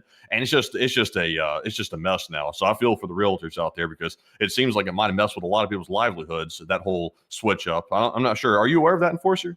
I've heard about it a little bit because we've heard of some people trying to sell a house, but they just make it so difficult. I don't think they're ever going to sell the house. I don't really think they want to sell the house, really, but I've heard about that a little bit through that. Yeah, it's just a joke. Like, to me, it just seems like it was easier before. Like, I know some people say realtors charge too much. I'm like, people may have a point on that or whatever. It's just up to what you think in your opinion. But flip it on its head, I mean, that's just a interesting thing. But it seems like the housing market across the country is slowing down quite a bit, at least from what I can tell. But anyways, I really got off topic with that one. I don't know why I decided to start talking about that, but just a curious little rabbit hole of my own there that I rarely go on. But jumping on to our next super chat here, this one is going to go to Gunfox, who throws in 2 days in history, each a $20 donation, and thank you very much, Gunfox, for those 2 supports. His first one, he said, Part 1, Skylab was the United States' first space station. It was launched by NASA and occupied for about 24 weeks between May 1973 and February 1974, and it was operated by 3 trios of astronaut crews. And question from the chat. I gotta thank you for the support, Gunfox61, and I gotta say that this is Skylab right here. Probably one of the most disappointing looking space stations that could have ever been made. Like, this thing literally looks like a tube with a sheet of tinfoil on top of it that was just kind of orbiting around for a little while. I always found this thing to be weird, and it was also really weird that the inside of it was like this voluminous cavern. There you go. That's actually what the inside of it looked like right there. And let me go see if I can actually show y'all like a picture from the inside of this thing. Oh, dang. Where in the world's a picture from the inside? There's got to be one somewhere. I don't know why they show pictures of the guy showering. That's kind of a little questionable. A little sus, honestly. But no Diddy. Man, Diddy be sitting there going, "Get me the baby oil." No, Diddy, like, no. We might pardon him. But let's see here. There's kind of. They don't sell that at Costco. They don't sell it at Costco. I talked to the Costco guys. They don't buy that in bulk. But here's a little bit of an idea of what the Skylab looks like on the inside. It was a pretty interesting thing. I think that the ISS was a massive upgrade, though. I will admit that. And so with that, I got to thank you so much once again for support and sharing that with us as a day in history. And also, look, it's Crete. Oh, wow, it's Crete. Is there any con in Crete? I don't know, man, but I heard that the people in Crete eat this special kind of food. Have you ever heard of it? It's called creatine. Creatine? Oh yeah. Yeah. Did they eat any? Did they eat any? Let's see here. Well, I was relying on myself to come up with a joke there, but I never came up with one, so I'll let that go. Well, we can't doubt you for trying. It's the effort that counts, Oh, the White Mountains Forest Preserve. What's this? Oh, look at this. Wow, that's actually pretty cool, actually. Look at that. Wow. That water is very blue. Look at that. Not even that polluted looking. Man, it's not even that polluted. Man. And then some company like Nestle is going to tell you don't have a right to it or something. Like, they're going to be like, you don't have a right to water. It's like, okay. It's like, that's coming from the company that makes a business out of selling water in bottles. But anyways, with that, I hope that does address that somewhat well, about the whole Skylab thing. And also, Crete sure as hell looked dry in that picture. Like, it looks fairly green here if you look at it from a far enough distance away, like that. It looks fairly green. This picture, it looked pretty damn dry. Like they sucked all the moisture out of the thing. You know what I mean? Yeah, it really does. Honestly, it kind of has to look like Florida, like Southern Florida from the satellite map. I'll be honest, like, no offense to people living in Southern Florida. I just didn't like it. Like I really didn't like it at all, and I hated that because I had such high hopes for it. Like I was hoping the like Miami area all the way up to like Jupiter, Florida, was going to be something different than it really was. It was more like a sort of rundown metropolis on the coast. You had the nice beaches, but you had like a rundown like really arid looking like metropolis that had been sun bleached too much. And I was like, this isn't what I was really looking for. I like the California coast. That was pretty nice. But the California coast is like, I think 4 or 5 times more expensive than the coast down there in Southern Florida, which is just unaffordable for most people, including myself. So I had to rule out both, sadly. So it was a bit of a disappointment. I'll say I already knew that I wasn't going to like Southern Florida before we went down there. I was calling that. I was like, man, Southern Florida is going to be like a big swamp. And it was like a big swamp. Even in like the built up areas, it still felt like a swamp. And I was like, man, I knew it was going to feel like this. And I'm not really one to like want to live in in like the real life equivalent of Shrek's ass. Like I'm good with not doing that. Not to say that like the place was bad. Although I'll be honest, it actually was not the greatest. It was fairly rough. Like even coming from Alabama, going down there, we were like, wow, this is pretty rough actually. But still, I just wasn't really a big fan of the whole place between West Palm Beach and Miami. And also, I really got this feeling that, like, the nice places were filled with probably some of the most douchiest people imaginable. Like, they just kind of gave off that feeling, the kind of people who have to, the kind of people who have to be out every day if they're not just, if they're not working their job and pretending like they're on the grind set, they got to go get in the physical fitness gear and then, like, like, speed walk around the city kind of people. They can never just take it easy, like, watch a show or hang out with friends. Everything's like this grind. Like, I don't really know how people do that, because it would drive me freaking crazy to feel like I was on an endless grind on everything all the time, and then I had to, like, you couldn't at all enjoy anything. Everything's got to be like optimized. You got to have a damn spritz of strawberries, grinded up into a puree and then put into a water bottle, but it also separated with a little mesh so that way it just kind of tasted like a hint of strawberries, but you didn't really get the enjoyment of anything really strawberry. Those kind of people, those are the kind of people down there. And also those alligators, those gators, like they were like we didn't see any ourselves, but I've seen it prevalent down there. Like, of course, you got the Everglades behind it, so the gators love to hang out. I've seen the gators opening doors, like the houses, like down there on videos and like Ring doorbell cameras and stuff. And I heard they're trying to give them squatters' rights. So if they get in there, like they could just like literally take possession of your home. Man, also, man, I heard that one time, man, one of those gators opened up the door and then they went, fitting take shelter to the swamp. And I was like, oh, hell no. I was like, oh, hell no. Man, I'm like, if the gator's coming in the house, it's getting charged rent. Like, it's not coming in for free. And they're apparently just getting so brazen down there that they're just like going in and invading homes. Those gators, like, they're getting really out of control. Man, honestly. Also, someone said, you guys are ridiculously judgmental. Do you hear yourselves? It's called trying to, like, make a joke out of it. Like, like, it's trying to, like make an absurd statement to get a laugh out of people. And it looks like everyone laughed but you. So you might be the person with a stick in your craw. Because if people came through Alabama and made jokes like that about here, which people have, I honestly get a good kick out and a laugh out of them. Because, honestly, it's pretty true, actually. So, yeah, like, that's kind of what it is, dude. Anyways, though, I would say, dude, like, it's rough.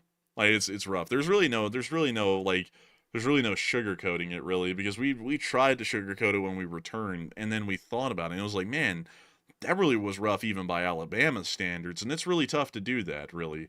But anyways, with that, oh dear. Oh, and then you have on top of that, and when you're not fighting the gators off your lawn and off your porches, then you're like fighting the Florida man off your porch because they're like lurking around. Honestly, the Florida man's real. Like I've seen that in person. We've had some interactions with a Florida man, or more in the Panhandle portion of the state than anywhere else. The Florida man is a real deal. Like, not everybody in Florida is bad, obviously. There's a lot of people that move across the country to Florida when they retire because they think, oh, look, that's the place to go. That's like everybody thinks is the retirement village for the country and stuff like that. It's like the retirement home for America is like going to Florida. Now it's overcrowded because of that reason. It's also extremely expensive for what you're getting, in my opinion. But it's just I don't know, the Florida man, like, we've got some interesting folks in Alabama, but the Florida man is just different. Also, man, like, one thing I just can't, like, get over is this Okaloa Coochie Slough Wildlife Preserve right here. That's the actual name. Look at it. I'm not even kidding. That's the actual name of it. Like, what kind of a name is that? Like, I Panther know, Pond. bro. There's that gator. There's the Oh my gator, God. There he is, man. He is hunting for a house to squat. bro. Look at him. Bro, there's the Oh. buzzard, bro. Oh man. Dude, it's like, wow, let's look at the Florida wildlife. It's nothing but buzzards and gators. Like, it's like, bro, it's like this. Oh, look, wild boars. Oh, is that a boar or is that a wildebeest? That's a boar. A wildebeest is like a totally different thing, dude. Like a wildebeest is like a buffalo almost. Like, let me show you. This is a wildebeest. No, not a wildebeest. I'm thinking, what's that thing? I'm about to make a stupid reference here. You know what I'm talking about? It's that thing off of The Lion King, the little fella Pumbaa. What was that thing? The warthog. That's what I was trying to say. It's a warthog. No. It's not one of those, man. But I've heard, man, that there's actually been such an invasive species issue throughout the whole of America with these like wild boars and stuff that I've heard that like some people in the South have started to whip out ARs and they go kill the boar, like, and it's like, bro, it's like crazy. But still, there's like a big thing actually. The government wants you to go out and kill these things because they're invasive. Hey, you know something neat? Let's listen to the sound of a wildebeest. Bro, it's Hot Dog Man walking around. That's what I was about to say the same thing. I was gonna wait till it finished. I went. I was like, no way, no freaking way. These things can get up to 50 miles an hour. Oh yeah, those little Pumbaa things can get up to a pretty fast speed too. The little warthog. Bro, let's go pull up the warthog. Bro, why do they have these like black and white picture things of like this like a police mug shot? Look at that. Like, why do they have those? It's like they're extinct. Dude, what about that warthog noise though? Can we get that? Oh, they don't have that for the warthog apparently. They had it for the wildebeest though. Bro, that's goofy. Sounds like a civil conversation. Bro, honestly, someone said that sounds like a villager from Minecraft. It kind of does, you know, like that, you know, all that crap. Like, it kind of does sound like that a little bit. Let's see here. Let's look at some pictures of these things. Bro, dude, that thing kind of looks like Lavrov a little bit. Oh. I mean, like, honestly, that's not really an insult for this creature. It really kind of does look like that. Man, that thing is skip leg day, big time. Bro, that thing said, I'm going to max out my stats on being a fat ass skip leg day, though. Thank you. Like, no muscles. That thing in is the malnutrition. legs. Give that thing some milk. Bro, is this thing a North Korean wildebeest? Are we seeing, like, North seriously, Korean... man. Dude, I like this one's a little bit less malnutrition, but it's still, like, kind of not doing too great. Bro, and then you just hear it off in the wild. It's like, no wonder all the animals want to kill it. It's like, it's just annoying to hear that, honestly. But, man, like, let's see here. We got any other pictures of this? A wild creature? Bro, that one's posing. Why do they all look malnourished, though? Man, it looks like this came out of a prisoner of war camp. Honestly, it does, man. Also, there's a difference between the black and blue wildebeest, but you know what's shocking about both? Is that neither of them are the color that their name would suggest. The black one's brown, the blue one is also brown. So it's like, what the hell's the difference, and why is one called a black wildebeest and the other one's a blue wildebeest? This makes no sense. I think the naming convention should be changed to brown wildebeest and then slightly less brown wildebeest. I think that should be the actual naming convention for those animals. But oh, look at this one, bro. This one's like white. Like, that isn't even a brown or like a blue one. It's just gray and white. I don't like these things. They're kind of, like, no offense, they're kind of a little ugly. What's that one doing lurking in the back? That's Diddy. Dude, that was going, I got baby on. Like, no, get away. Get away, man. Get the hell out of here. But anyways, man, honestly, what else is in, like, what is up with these names, dude? I just want to ask, like, what is up? I'm not even going to say that because what's wrong with that one? It's Babcock, dude. Like, There's nothing wrong with that. Okay, well, you can pretend like there isn't. Dude, why is that bird...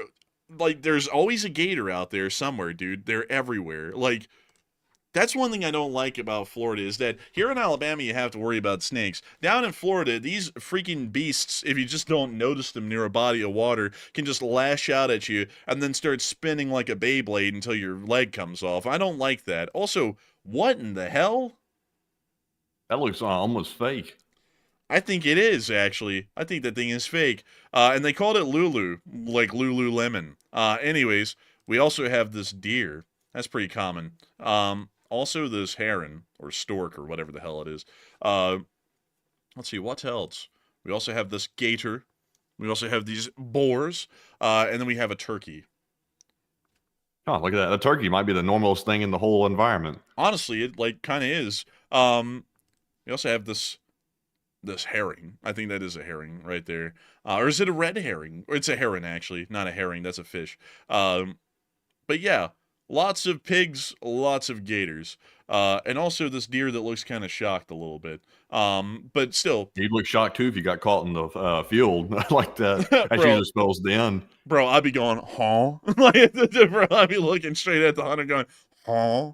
Also, man, why are, like, let's go down to the actual Everglades, like this area here. Oh, yes, the swamp. We're going to take Shorty to the swamp. They just hanging out everywhere, like everywhere. I don't like these, actually. I don't like gators. I'll be entirely honest with you all. It's actually an animal that evokes fear in me. Because if one of them gets you, they're going to get you pretty good. There's really no Like one of escape. the last real dinosaurs left, honestly, like just lurking around. Yeah, that's why I don't like them, man. They're pretty much almost primeval, like in their existence. But at least from what we know by skeletal structures, these things have never really changed over history. They've always remained the same. There's been no evolution on them whatsoever.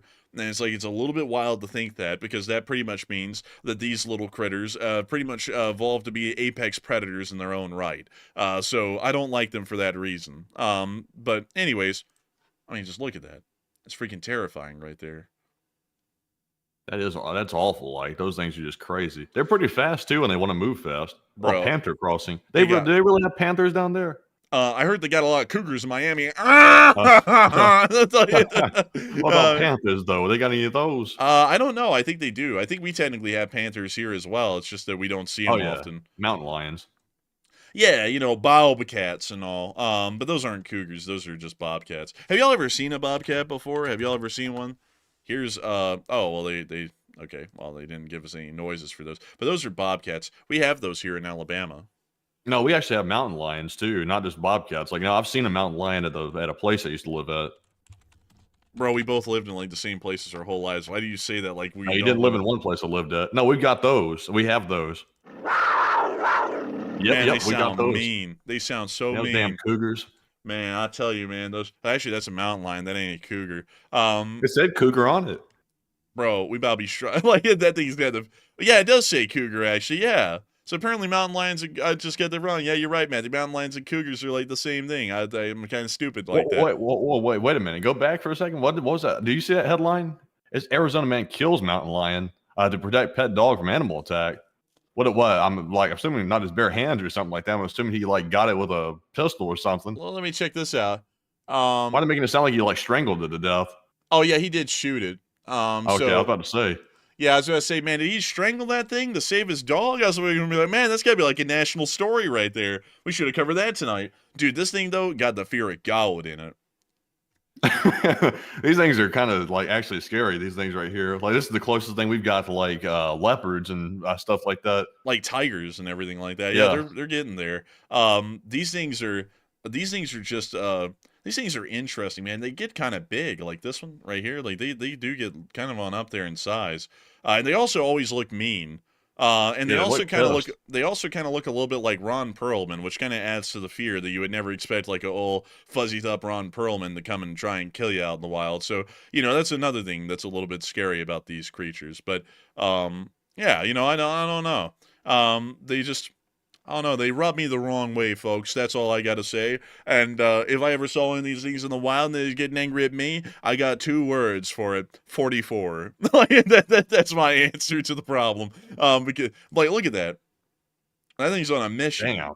Yeah, I'm not messing with that. Like this is the only creature right here that around this area that we live in Alabama that I'm like, nah, I don't know about running across that. Like I can run across pretty much anything else, like the possums, the raccoons, even the bobcats and stuff like that. Even the coyotes, whatever you want to call it. Run across those. I've run across all of those things at some point, like where we lived before and here. But the mountain lions, though, like I'm not messing around with that. Like if you see one of those, that's either like stay inside or get it, one or the other. These are also a little bit scary because while they're small, they're also really aggressive, kind of. But I've never really seen a lot of these or mountain lions for that matter around here. Most of them been dead. But there is one little creature that we see all around America that I really like, which is the raccoon. These things are pretty bad, though. Like, yeah, they look cute, but they can be pretty bad. Bro, these things can get pretty nasty. But I like the raccoon, man, because it's just kind of cool.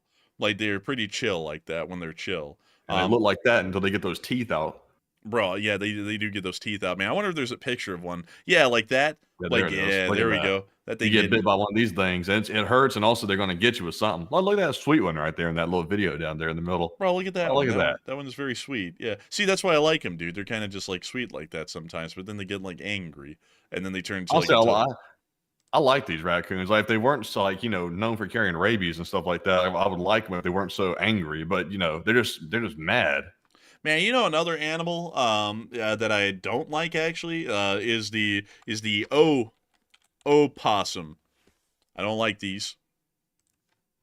Actually, that one kind of looks cute, but I don't really like care for opossums.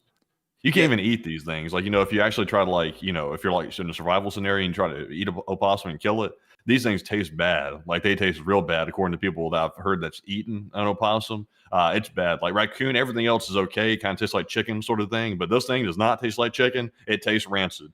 Man, also, man, they just kind of look a little bit funky. Too much for me. Too much for my taste. Like they look like a little bit dull. Bro, this thing be traveling around. It'd be making questionable mental choices. It'd be making some questionable decisions. Like, but that one does look cute though. That one's actually like pretty fattened up. It actually does look pretty cute, like a little plushie or something. But most of them that I've ever seen, they're like little bastards, pretty much. I've never seen one that was ever nice either. Like they always get. Some like I don't even know you can hear that in the microphone, but they do some weird noise, and they never play dead. Like you would think they play dead a lot. No, they actually are just really mean. Like they're mean all the time. So they just don't even like roll over and play dead. They usually just want to fight you. And it's like, hey, like look, it's like I know that like a bear is a lot more scarier than I am, but the bear doesn't have like the power of a gun behind him to actually get you. So you might want to roll over and just pretend to be dead here for a minute. But yeah, I don't like these things too much. Now one creature that is very common but very cute is the squirrel. Yeah, with the dumbest animal on the planet. Like the only animal I've ever seen that runs under tires. Dude, there's like some sort of like a thing like where the squirrels gather up in the trees and they like pick out who's gonna run out into the street, and when they're running out into the street they yell Taneka Banzai like, and then they just go running like right under a car tire. I don't know why they do it. They do it every time. Like they go out of their way to line up to the car tire, and dude, this is how they look, man, in the last seconds when they're about to go under that car tire. They look just like that. Oh man. Bro, they're like, no way. Like I'm running like right in front of a tire of a moving car at 60 miles an hour, and I'm just gonna run right under it and get flattened and then eaten by buzzards in like the next 2 days. No way. Like they get blown away by it. But they are cute though. That I will admit. A little bit. They're kind of like a fluffy rat. But that's what makes them cute. They're a fluffy rat. There's also some other ones like sugar gliders that are really cute. Hey, those are kind of cute and also kind of creepy at the same time. Bro, that thing's seen something. Man, that thing's seen some things. Dude, this thing's looking at you in that picture and it's going, I know what happened to Diddy's mansion. That's like, man, we need him as a witness. Oh, well, we don't have to worry about that. Diddy will be pardoned soon, I'm sure. But it's like, just take a little gander at these. They're cute. I think they're neat. I like them. Also, someone said chipmunks are cute. Yeah, chipmunks are cute, and I haven't brought those up yet. Those are actually around here. These are quite cute. Yeah, no, those are pretty good. I've seen a lot of those around here. Like these are pretty good. Yeah, these are pretty good, and also they're really cute when they like put the acorns in their cheeks. and then they look like that. They're very cute animals. I really appreciate them a lot. There's also a lot of wild bunnies around here. Let me see if wild rabbits is what they're really called. And these are cute as well. I really like the wild rabbits. I like the rabbits. I like those rabbits right there. Man, America's just full of so much nature and charm that it's just unbelievable. Look at these damn things. Look at it. It's just sitting. Well, kids and pets touching wild rabbits can be deadly. Well, hell, that's why you ain't touching them, because they wild. That don't take a damn genius to know. I mean, dang, you just gonna go out there and touch a damn landmine? What the hell's wrong with you? Like, you don't touch wild animals, although I touched that one. That one is cute. I pet it a little and then let it on its way, even if it did give me rabies. But anyways, with that, it is time for us to move on into some questions, because we just damn near talked about animals till them cows came home. I want to make sure that we get on into a little bit of some more questions. Not only that, we want to get into a poll, and it is an interesting one. Would you brake for squirrels? Meaning, would you apply pressure to the brake pads on your automobile to avoid flattening a squirrel and turning it into road decorations? And the answer that most people gave is yes. The answer some others gave was no. But Matthew, what are people thinking about that? What are you thinking about it as well? By the way, before we get into that, I don't want you all to think I possibly run over squirrels. I slam on the brakes, even though I think they're stupid. But Matthew, what are you thinking about it? Yes, I want you to clarify that for sure.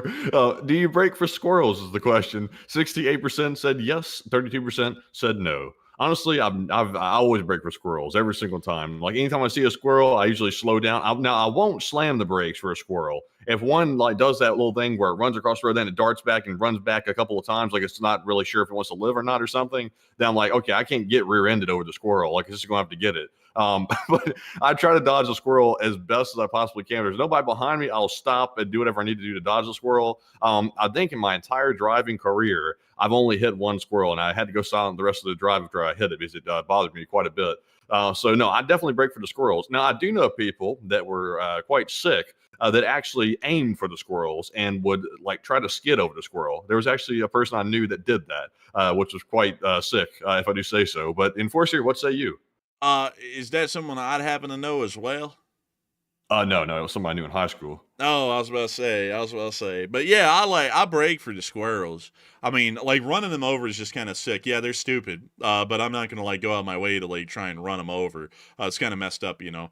So I generally brake for them. But like Matthew, I don't slam on the brakes and cause a crash and possibly threaten my own life, because at the end of the day, while it is cute, it is a fuzzy rat. And there is a lot of them. So, you know, if it comes down between me and the squirrel, it's going to be the squirrel, not me. But I still usually brake for him. But anyways, with that, I hope that does address that the best I can.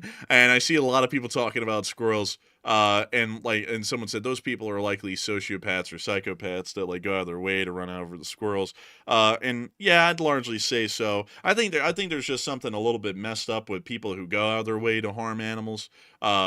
And that's not really me just saying like there's something kind of messed up. Usually people like that are really messed up, because they're like, to go out of your way to harm an animal, that's a pretty wild thing. Now going out of your way to harm an animal and like say like slaughtering a hog or something like that, or a cow, a beef cow, like that's a totally different thing. Like that's just a part of business, you know. But beyond that, going out of your way to like go harm or slaughter an animal like a dog or cat or something like that, I just find those people to be some of the most jacked up kinds of folks. I actually heard on some sort of a video recently, I thought this was an interesting idea, was to put out a law. I'm not really sure if this is the law at the moment, but a law for people who abuse animals, that once they are found guilty of animal abuse, they cannot really own any pets or livestock from that point on, which is an interesting. Yeah, I think that's a great idea. Now, there was also an idea of putting them on like a registry where they had to go around their neighborhood and tell people that they abuse animals, which I was like, I don't really know about that one. It's like, that's kind of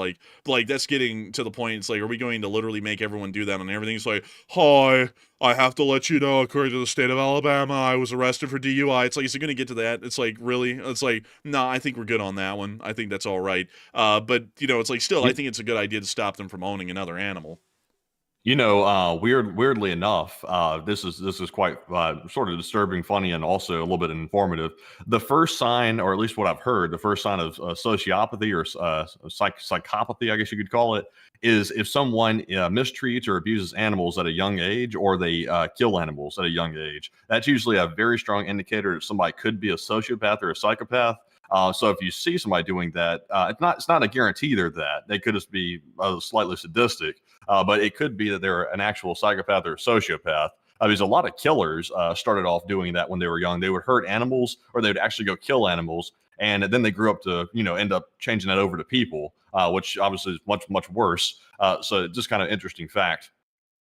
Yeah, it's really interesting with that. And you could really tell a lot by people with how they treat animals. If they treat them badly, they're most likely pretty bad people. That's just kind of that's not just trying to be like really overprotective and emotional about animals. That's really just kind of the truth. But anyways, with that, I hope that does address that. Well, I sure as hell love myself a good animal here and there. Like a nice cat or a sweet dog or something like that. I love those animals. I really do. I like them. There was something funny, man, that actually got someone into a bit of ire a while ago. And funnily enough, now, Matthew, I think they're like the director of national security or something like that. But in some kind of a book at some point, they said that their dog like attacked a chicken, so they just got out a 12 gauge shotgun and shot the dog. And that was in like their autobiography, and I was like, why the hell would you include that? Like it was a normal thing, and like they were kind of like proud of it. And I was like, huh, okay, That's usually a career ender right there. Most yeah. people, when they hear an animal being mistreated, that's a career ender for most politicians. Yeah, it's like maybe if you didn't want your dog attacking the chickens, maybe you shouldn't have let the dog around the chickens. If it has ever crossed your mind, instead of just going and getting a 12 gauge and blasting your dog away right after that happened, like that was a little bit stupid to me. Now they're the national security director, I believe. It's that Christie woman or whatever. But she actually wrote that in her autobiography. Like if you're not believing me on that, you can just go look at it. And I was like, huh. I was like, okay, so like they can't really protect their dog, but now they're going to protect national security? I don't know about that. But anyways, with that, we are on to the next one. All right. So our next one here goes to Gunfox once again. He puts in his second day in history, and he said Part 2, Skylab 2, Skylab 3, and 4. Skylab was constructed from a repurposed Saturn V third stage, the SIVB, and it took the place of the stage during launch, and operations on hundreds of experiments, and it does start the Skylab. Interesting. I actually never heard of Skylab 2. That's very interesting. Now take a look at that. That is Skylab 2. Now I gotta thank you for the support and sharing that once again with us, Gunfox, and talking about the Skylab space station programs as they were being conducted and unfolding up there in the depths of space. And so with that, a big thanks to you once again. I hope that does address that incredibly well. And with that, we are on to the next one. And our next one here goes to the Woogie Man, who puts in a $20 donation. And thank you very much, good sir, for that support. And they said Israel said that they were selling 5,000 M113s. I looked it up, and should be roughly 20 to 50,000. And each of these packages for Ukraine are all above 500 million. And any word inside that someone is going to look into transferring them into Ukraine, do you know? I haven't heard about that at the moment, and the chances are unlikely. Those are most likely being bought by other third world countries that are trying to get their hands on older APCs generally cheap. That would be my belief at the moment, but I could be mistaken, and I'm not entirely sure on that. But I do thank you for the support and helping this channel to keep on running. And before we move on, I just got a one that's kind of a little interesting. We were talking about the animal abusers, and then someone said, "Yeah, here we are justifying people bombing each other." Yeah, because the difference in between like the dogs and us is that there isn't like a nation like the nation of Husky Land where the Huskies are all deciding to bomb Beagle Land because the Beagles are holding the Holy Land for the Huskies where Muhammad is from or something. Like there's nothing going on like that in an animal world. So animals are just animals. They just kind of exist and do their thing, and they're not inherently evil or good. They're just around. So there's a lot of understanding that they're fairly just innocent in our world. On the other hand, you've got people like Iran who want to kill us because we're not Islamic, and also they believe that everything that we do is just works of the devil. So there's kind of a big difference there between the two. I kind of find it interesting how people like you always have like that kumbaya, like kind of like peace ideology thing, like we live in a world like dogs, where dogs don't really have, like, hell, even dogs get angry with each other, like they get territorial. So, it's like, even still, it's a really hard one to make, because, people are people, and we've been doing what we've been doing for thousands of years. So, I'll just put it out there like that. Anyways, with that, we are on to the next one. And our next one here, go to Ken Hanley, who puts in a $10 donation. And thank you very much, Ken, as well, for that support. He said, should Ukraine win this war? And what's the chance Putin is tried for war crimes? The chances of Putin being tried for war crimes is incredibly low. And I would have to generally say that, what was the first part of that question, Matthew? Should Ukraine, or is Ukraine expected to win the war? When the war, we're not entirely sure on that. Well, I'm not going to say, like, losing the war, that's not going to happen. But winning the wars and getting all of their land back, I'm not really sure if that would be able to happen. They're going to win by surviving, though, but they may not be able to win a total victory by getting all of their territory back. And so with that, I hope that does address the best I can. And I thank you once again for support and helping this channel to keep on running. And with that, we are on to the next one.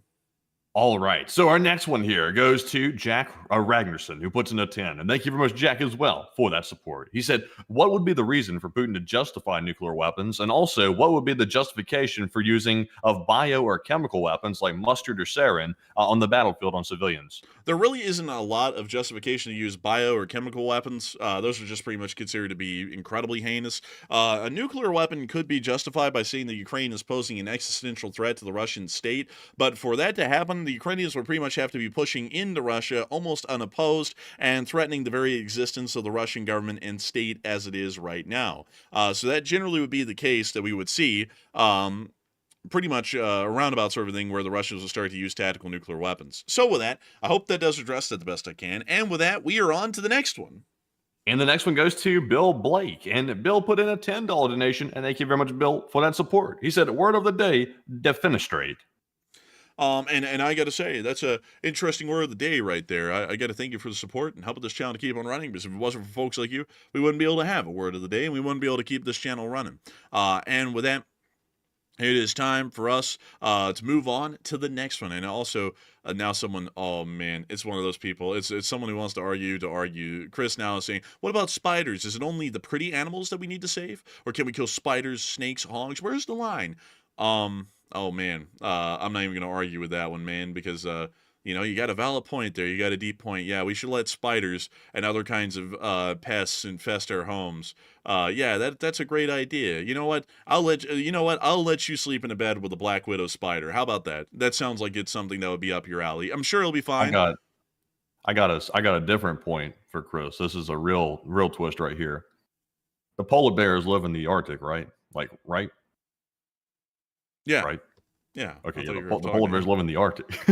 But the polar bears live in the Arctic.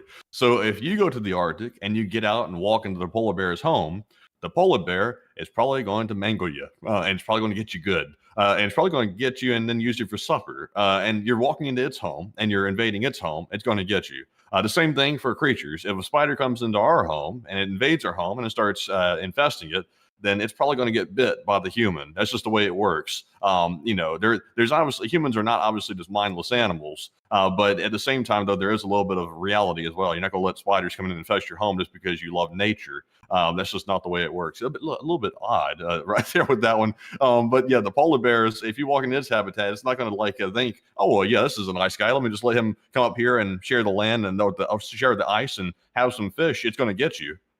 Yeah, I mean, it's I don't know if you've ever seen like a normal cow, but cows are generally cute, and I'm generally all behind slaughtering them, because you have to slaughter the cattle for people to be able to have beef to eat. So, they're cute, yeah, but they end up getting, put to the slaughter because we eat them. Same thing with pigs, goats, literally the whole gamut, sheep, lamb. Most of them end up getting slaughtered so we can eat them. They're cute, but that isn't going to stop us from eating them. Generally, though, there's a difference, though. Because that's with purpose. We kill those animals with purpose. We kill them to eat them. If you kill a dog or something like that just to get pleasure out of it, then that's kind of a little messed up. It's kind of like, in my opinion, I'll be honest here, folks, it's kind of like going to Africa to kill exotic game for sport. Like, I actually do understand that is to raise money for conservancy, and they usually allow big game hunts nowadays in Africa to go on with animals that have reached nearly the end of their lifespan, or they're no longer important to the population, and they may actually be bearing them down. I actually do understand that about conservancy, but I have a little bit of a question about the people who are going out there and doing that still. Because it's like, what kind of pleasure does someone get from taking out an animal really just for the sport of it? I'll be honest with you all, I could go out and slaughter a pig or something like that, or a cow, because if I'm going to eat it, it makes sense. Like, it makes sense because there's an actual purpose and objective to that slaughter. It's not just slaughter for the hell of it. Now, if you were to tell me, let's go out and shoot an elephant just for the hell of it to say we did it, I would be like, well, wait a minute, why in the hell am I shooting the elephant for the hell of it? Like, I'm not really getting this. There's not an objective to this whole thing here. It does, and also it doesn't really seem all too sporting, because whenever you go out there on these hunts, you take guns with such large calibers, and also these it's a fairly straightforward thing with a big hunt like that. It's an adrenaline rush.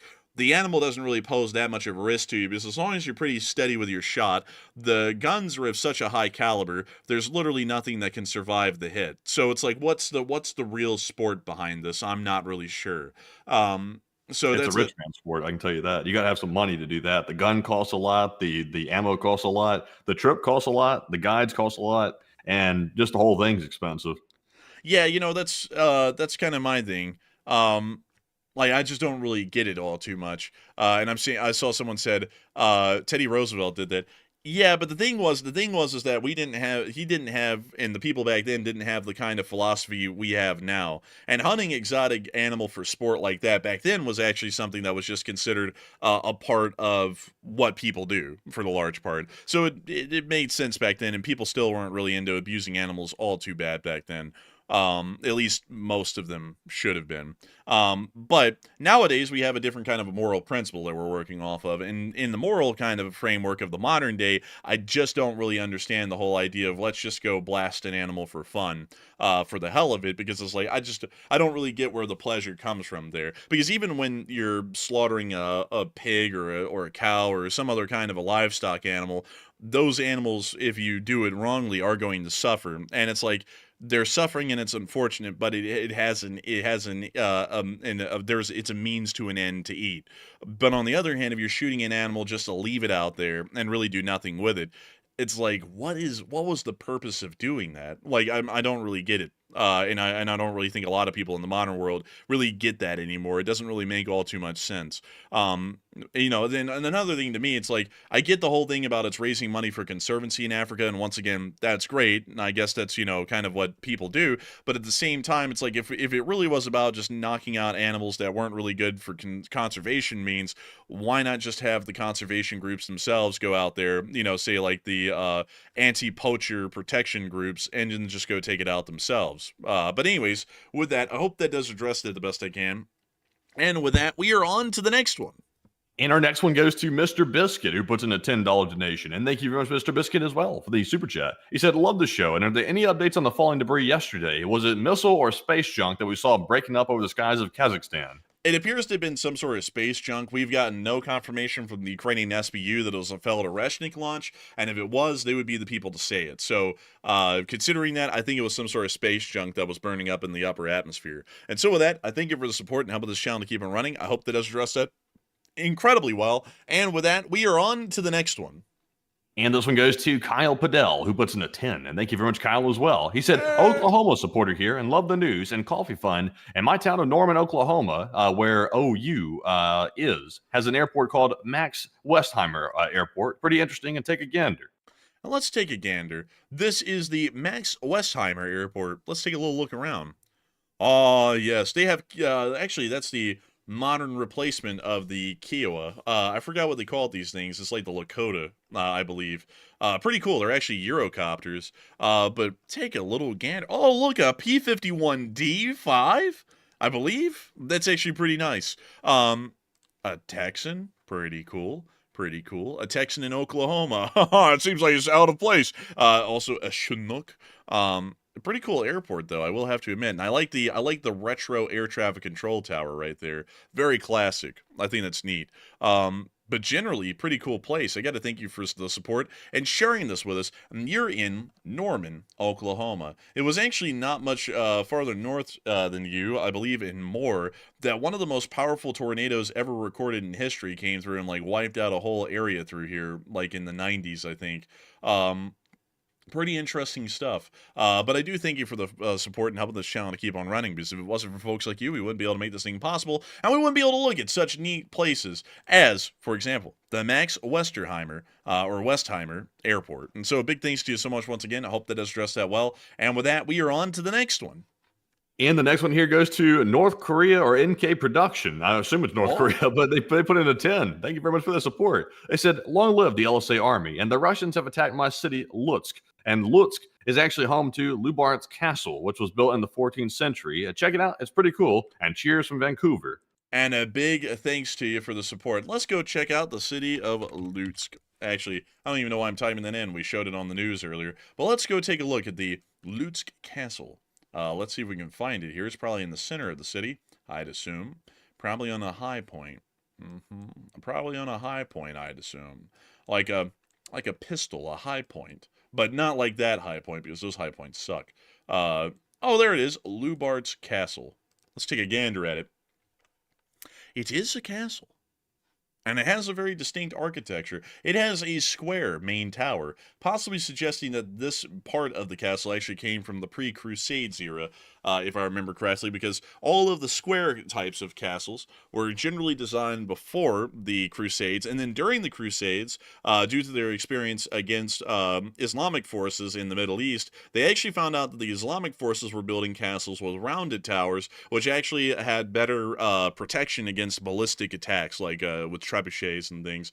So then after that era, they started to make all of the towers round instead of square. But a really neat castle, actually. It's pretty cool, and it's well kept, which is very impressive. A lot of castles have generally fallen into complete disrepair throughout most of Europe because there was just so many of them. So generally most of them just went to the wayside and they're collapsing or falling apart at this point. Like, there are a load of them in the Czech Republic that are just absolutely falling apart. And let me see here if I can think where this one is. It's somewhere off in the middle of nowhere. It's north of Kutna. And I'm trying to think of where the hell it is, because it's still out there, actually. There's like ruins of it on top of one of the hills, but I'm forgetting the name of the thing. But there's also some like that elsewhere throughout all of the Czech Republic. I wish, you know what, let me go pull up abandoned Czech castles. Let me go see if I can pull this up and kind of show you all of them. There are a load of them. Not these. These are fake castles. These are more like manors. They're just called castles, technically. But what I'm talking about are the real castles that have pretty much fallen apart and went into disrepair because no one wanted to maintain them. So it's pretty cool to see some that are actually maintained and kept up as pretty much tourist attractions and kind of reminders of historical eras long since past, because there are a lot of areas like this, for example. This is the one I was wanting to talk about. Trotsky Castle, which had been completely abandoned and are practically ruins. And they would have been impressive to see if they were maintained. But still, they weren't. So this is all we have left of them now. But with that, I hope that does address that well, and I thank you once again for supporting and helping this channel to keep it running. And of course, long live the Lee Spring Army, and a big shout out to you, and a thanks to you once again for the support and helping this channel to keep on running. And with that, we are on to the next one. And our next one goes to Dade Carnes, also known as Raid, who puts in a 7, and also Kurt Fellman, who puts in a $5 donation, and also De Minimis RT, who puts in a 5 as well. And thank you to all three of you for that support, and also saying LSA as well. And Enforcer, what say you? And I gotta thank you for the support and helping this channel to keep on running, to the lot of you, because while you didn't throw in comments, the support is greatly appreciative and helps this channel to keep on running day in and day out. So a big thanks to you all once again. Hope that does address that incredibly well. And with that, we are on to the next one. All right, and we had a bot come in here and crash out in spectacular style. I don't know if everybody saw that, but that was a hell of a bot there. It went berserk. That thing is crazy. But anyways, also, let's see here. Okay, we'll have to address that in the live chat. But moving on to our next super chat, this one goes to Joseph Mann, who puts in a 5. And thank you very much, Joseph, as well, for that support. He said, late as usual, fellers, but I'll catch up. And thanks, y'all. And I stick with you as long as I'm drawing air. And late and Putin be damned. And John, P.S., go Navy. Hey, and I gotta thank you for the support and helping this channel to keep on running. Because if it wasn't for folks like you, we wouldn't be able to make this thing possible and keep it rolling. So a big thanks to you so much once again. I hope that has addressed that incredibly well. And with that, we are on to the next one. And this one goes to Ken, who puts in a 5. And Ken said, new subscriber here, and I love your guys' news segments. Hey, and thank you so much for enjoying our news segments, and thank you for being new. Welcome in. I hope you've been enjoying them so far. And I got to thank you so much once again, because if it wasn't for folks like you, we wouldn't be able to keep this channel running, and we wouldn't be able to make it possible. And so with that, I hope that does address that incredibly well. And with that, we are on to the next one. And our next one goes to Kyle Padell, who puts in a 5. And Kyle says, the sound of the wildebeest makes is a natural sound by Chris's mom. Oh, man, honestly, I'd have to agree. And so I got to thank you for the support. Pretty good joke right there, I have to admit. And with that, we are going to be moving on to the next one. But a big thanks to you so much once again. Yes, indeed. And our next one goes to Philip Fixes LSA, who puts in a 5. And Philip said, I know Florida is off the table, off the menu, but let's look at it anyways. Like I said, today we check out Wakiva Springs, a fun destination for Central Floridians and Slava LSA. And Let's check that out. I would say what now? How do you spell it? It's Wakiva. It's Wekiva Springs. There it is. I think it might be the top one. Hey, yeah, there that's we go. it. I'll be honest with you, Philip. The only place in Central Florida that I've liked so far is honestly Walt Disney World. If it wasn't so expensive, they made Walt Disney World so expensive now you feel like you're getting robbed going there to it. But yeah, that's pretty cool. But let's check out Wakiwa. Let's take a little gander here. Wakiwa Springs. It's like a kind of like a lazy pool thing. I forgot what they're called. But still pretty. Oh, what the hell's that? Oh, it's a gator. Oh, gator. It's a gator. Again, it's another gator. I guess those are everywhere where there's a body of water. That's why I don't really like the whole Florida thing, because you get in a body of water there, you might just end up, being in a little bit of trouble from time to time. But beyond that, I do have to thank you for the support and helping this channel to keep it running. It is a very interesting looking place. And let's drop down on Street View real quick and take an extra little gander at it on Wakiwa Springs Road. Let's take a little look. Oh, actually it does look pretty nice. That's nicer looking than Southern Florida, actually. Yeah, I will agree. It looks way nicer than Southern Florida. So actually pretty impressive stuff right there. And so with that, thank you so much once again for support. I hope that has addressed that well. And once again, if it wasn't for folks like you, we wouldn't be able to make this channel possible, and we wouldn't be able to keep it running. And so a big thanks to you so much once again. And with that, we are on to the next one. All right, and our next one here goes to Plazoth, who puts in a 4, and also Mark-Andre Burnett, who puts in a 2. And thank you very much to Plazoth and Mark for that support as always, and consistently support the channel for a very long time, and we do appreciate that. And we also have a 2 from LSA Sergeant Figment, who said, LSA, hit the like button, and that's in order. And hit the like button. That is in order. From LSA Sergeant Figment, and we actually got a huge amount of likes tonight, 3,590, which is amazing and very impressive. And I got to thank everyone once again for being here tonight and enjoying the channel and also supporting it. And so a big thanks to y'all so much once again. And with that, we are on to the next one. And it is now time to move on from our super chats, because that was our last one. It's now time to move on right to our live chat questions proper and our Morse code decoders of the stream. So jumping into our Morse code decoders, we had Paul Schultz, Kevin J, Mason Miami, Joni Dog, Norm Pritchett, and Arabelle Garbo. They said, the Morse code decipher is, has anyone ever wondered when the cowardice will end, and why don't we stand up for ourselves? And LLT, LSA. And ding, and that is the sound of money, and y'all hit that down on the nail. That was the Morse code message of the night. I got to congratulate y'all for getting that correct time and time again, and I feel like that question is a good one. And I'll just leave it at that. And so with that, it is actually time for us to get on into the live chat questions themselves. We actually got through the news and the super chats fairly quickly tonight. It took about an hour to get through the super chats, an hour and a half to get through the news. So we actually have a little bit of time here near the end to be able to address hopefully as many live chats as we can grab. I actually saw someone earlier a little while ago say, are y'all tired? Not really, but because I didn't have a standard way to measure my coffee tonight like I usually do, because I was using a different mug, apparently I poured a little too little, so I didn't get enough coffee. But beyond that, we are going to try and keep this thing running as long as we can. And so with that, Matthew, take us on into the live chat questions. What do we got?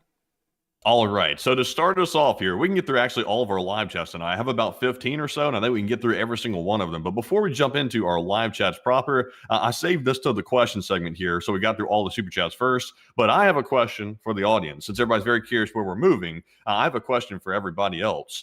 Because somebody asked me earlier, they said, Matt, what is your criteria for a place to move to? So here is my criteria in general. And I do have some places in my mind, which I actually tell you all about, so you can sort of get a gist of where I'm looking just out of curiosity. So I can get people's thoughts if you actually live there already. So my criteria for a place to move is, one, I want a place with scenery in it. Mainly a beach would be fine, or really more like mountains. I think mountains is more what I'm looking for, like the type that have snow-capped mountains and things like that. That's really what I'm looking for. Also, it has to be semi-affordable. It can't be like over the top, like Jackson Hole light type expensive. It can't be that, because I'm not going to live somewhere where you get ripped off on a daily basis. I don't want that. Also, good infrastructure is another thing, like, good public spaces like parks and things like that, because Alabama doesn't have any of that. And if they do have a park, it's usually very run down and not taken care of very well, which is something that I wish we had, actually parks and places to get out and actually socialize with people, where you didn't have to go into a store and start paying a bunch of money to do that. So that's another thing. And also friendly folks. Because I'll be honest, like the enforcer said, there's good people in Alabama. Like, I'm not saying there's not good people here, but as a whole, it seems like a lot of people are angry for whatever reason. A lot of road rage going on, and it's one of the most unsafe states for drivers in the country. So I'm not just making that up subjectively. It actually is backed up with stats to back that up. I don't know why people are so angry across the state, especially around metropolitan areas like Birmingham and Montgomery. Just a lot of hostility for whatever reason. So not great for an area when it comes to like living standards. So I would like a place that's a little bit more not so hostile. And everywhere else I've gone, it's pretty much friendlier people pretty much everywhere, which tells me that it's not just me making it up. It's apparently the environment. So if you have any suggestions for a place, let me know in the live chat. The places I'm currently looking at, I'll just tell you, is Fort Collins, Colorado. That's one of them, which is above Denver. I'm looking at Salt Lake City. I'm also looking at the Coeur d'Alene area outside of Spokane. And right now, that's the three main ones. And that's pretty much what I'm looking at. That's generally what I'm sort of honing in on. So, yeah. So if you have any suggestions, that'll be a good one. But Enforcer, what do you think? Oh hell, we're just looking around, taking a gander, let us know what y'all think is interesting out there, because we're open to anything, open to any suggestions. So give it a little gander, give us a call, let us know, give us some info, give us a little tip, a little ring, ring, give us a little bit of a tidbit of info there. But with that, we are on into the live chat questions. So what do we got, Matthew? So let's see here. Also, real quick, people are throwing in suggestions right now. Someone said, George Tincher said, Utah is what you see. Yeah, that was one of my options right there. So pretty good backup right there. Someone said New Mexico. I've never really looked at New Mexico. I don't know much about it. I'm not a huge fan of desert. I will tell you that. I know Utah's got desert, but it's not the whole state. They have like mountains and a little bit of a treed area up toward Salt Lake and that whole area, like Park City and stuff like that. This is not what I'm looking for. This New Mexico look right here. That would not do me good. I can tell you right now. So I don't think New Mexico would be it. I see several people saying Utah. Someone said Idaho. Coeur d'Alene, pretty nice area. So from what I can tell, looks very scenic, and it's right outside of Spokane, which is a plus. Let's see. Someone said Colorado. Adam McLean said that. Fort Collins, which is the place in Colorado that I'm looking, is my thing. I wouldn't want to live in Denver. It's a little too crowded for my liking, but that's an option. Where's this? Rathdrum, Idaho. Yeah, this is just north of like Coeur d'Alene and stuff. I was trying to see. I was like just dropping it down to see what this like outer county road looked like. And it's a county road, that's for sure. It's like the country. But that's kind of a little gander at what's around there. Take a little gander. Let's see. At this. Oh yeah, I'll admit Coeur d'Alene looks pretty nice. My only concern with Coeur d'Alene, and we would have to move to Utah because we are gun owners, and we want to maintain our guns. I don't want to have to sell them. If I move to Washington State, I have to sell pretty much every gun I've got, which I've had since high school, which would kind of be a bit depressing. Because I have three good ones that I like to keep with me, and I don't want to have to sell every single one that I've had for years. That would kind of be a little bit upsetting to me a little bit. So it would have to be Idaho, and then we could drive into Spokane if you wanted to.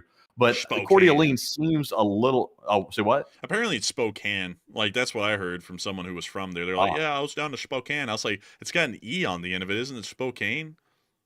Yeah, maybe so if that's how you say it. But Coeur d'Alene's scenic, but it doesn't really have the infrastructure like a place like Salt Lake or Fort Collins would. It's kind of more of a small town sort of thing or thing going on. And I'm not sure if I would like that full time or not. It's the only hesitant thing I've got about that place. So yeah, it has a population of about 57,000 people. So it's kind of like mid-range size. It's a quarter of the size of Montgomery, Alabama, and it's also about 5 times larger than our actual hometown. So it's down there in size. It's not exactly massive, but it does look really nice. I mean, that those pictures look pretty damn incredible right there.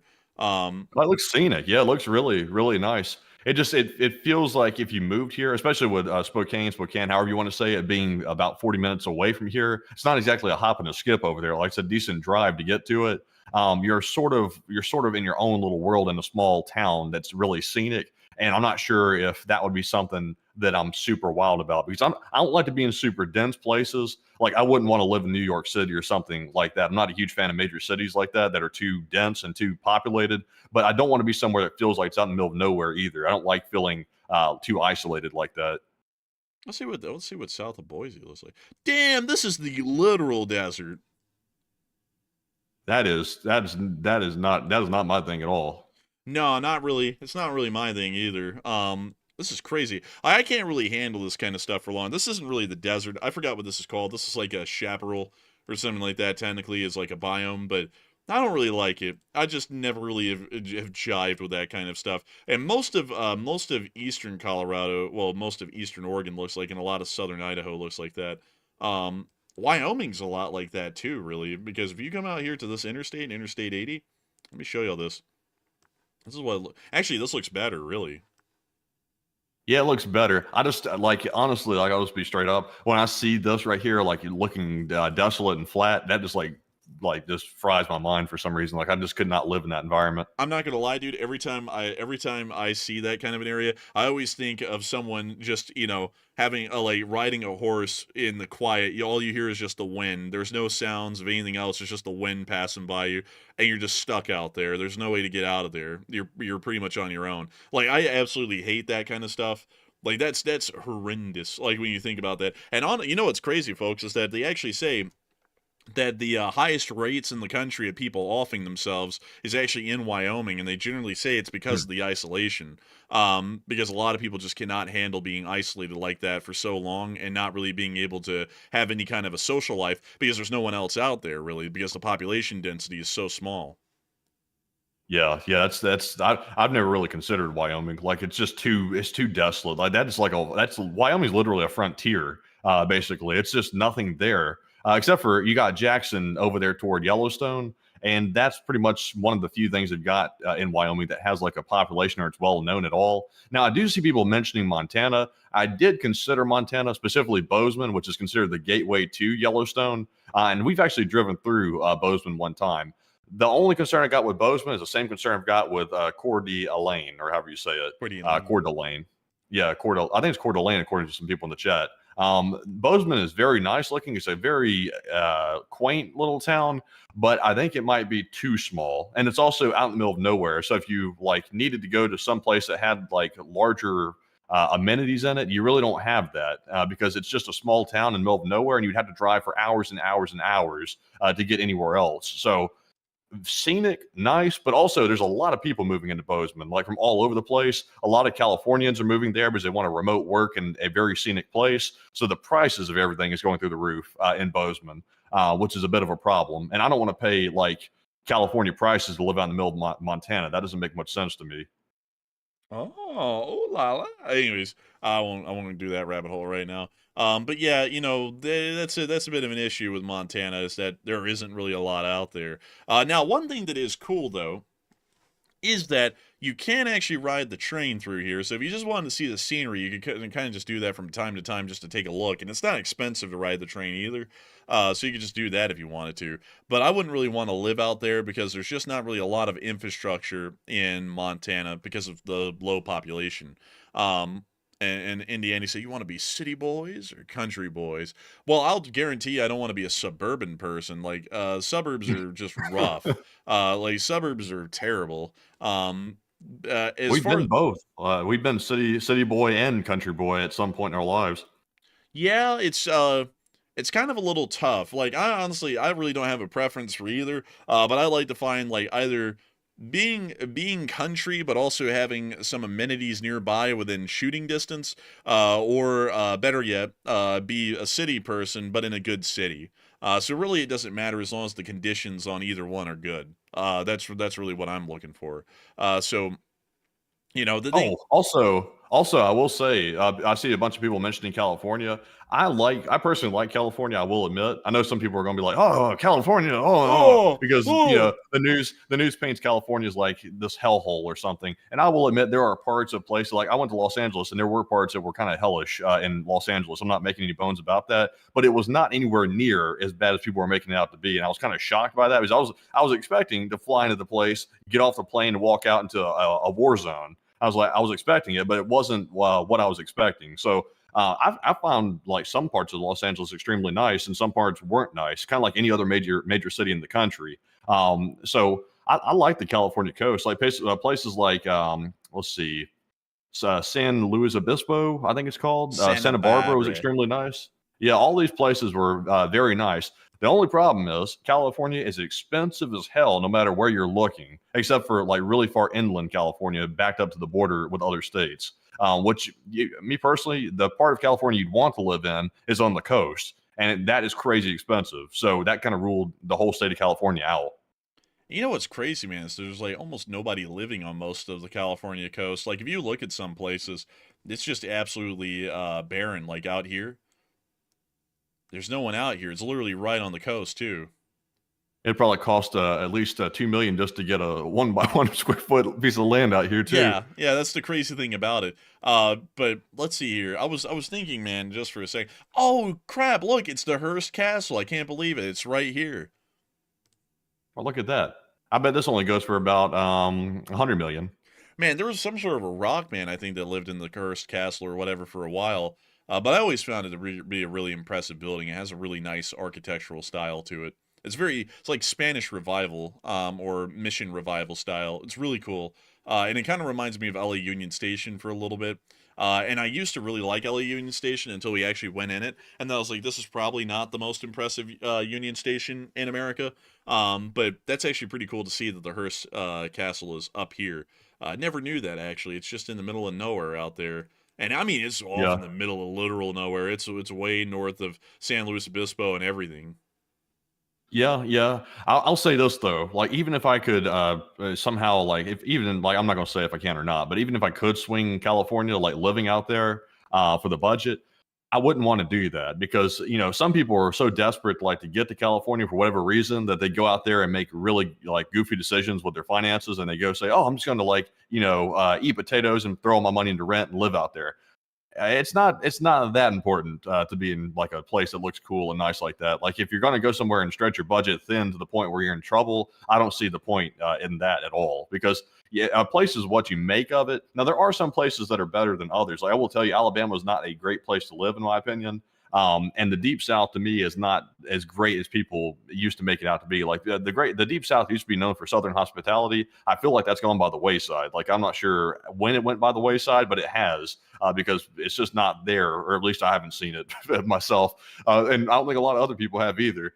There's good people here and there, but not as a whole, which is kind of a bit interesting. So to me, I would say pick a place that's generally right in the middle of really nice, sort of affordable things like that. That's the smartest move, in my opinion. Yeah, I would agree. But with that, I hope that does address that well. And we actually have another super chat here. So what do we got, Matthew? This one goes to Adam McLean, who puts in a $10 donation. And thank you very much, Adam, for that support. He said, Hey! maybe take a peek at Highway 70 going from Denver to Moab, Utah, and just notice how beautiful that highway is and how beautiful Moab is to go visit if you lived in Colorado. Let's see here. Highway 70. Highway 70. You mean Interstate 70? Because that looks like it kind of goes to Moab, Utah, a little bit, kind of.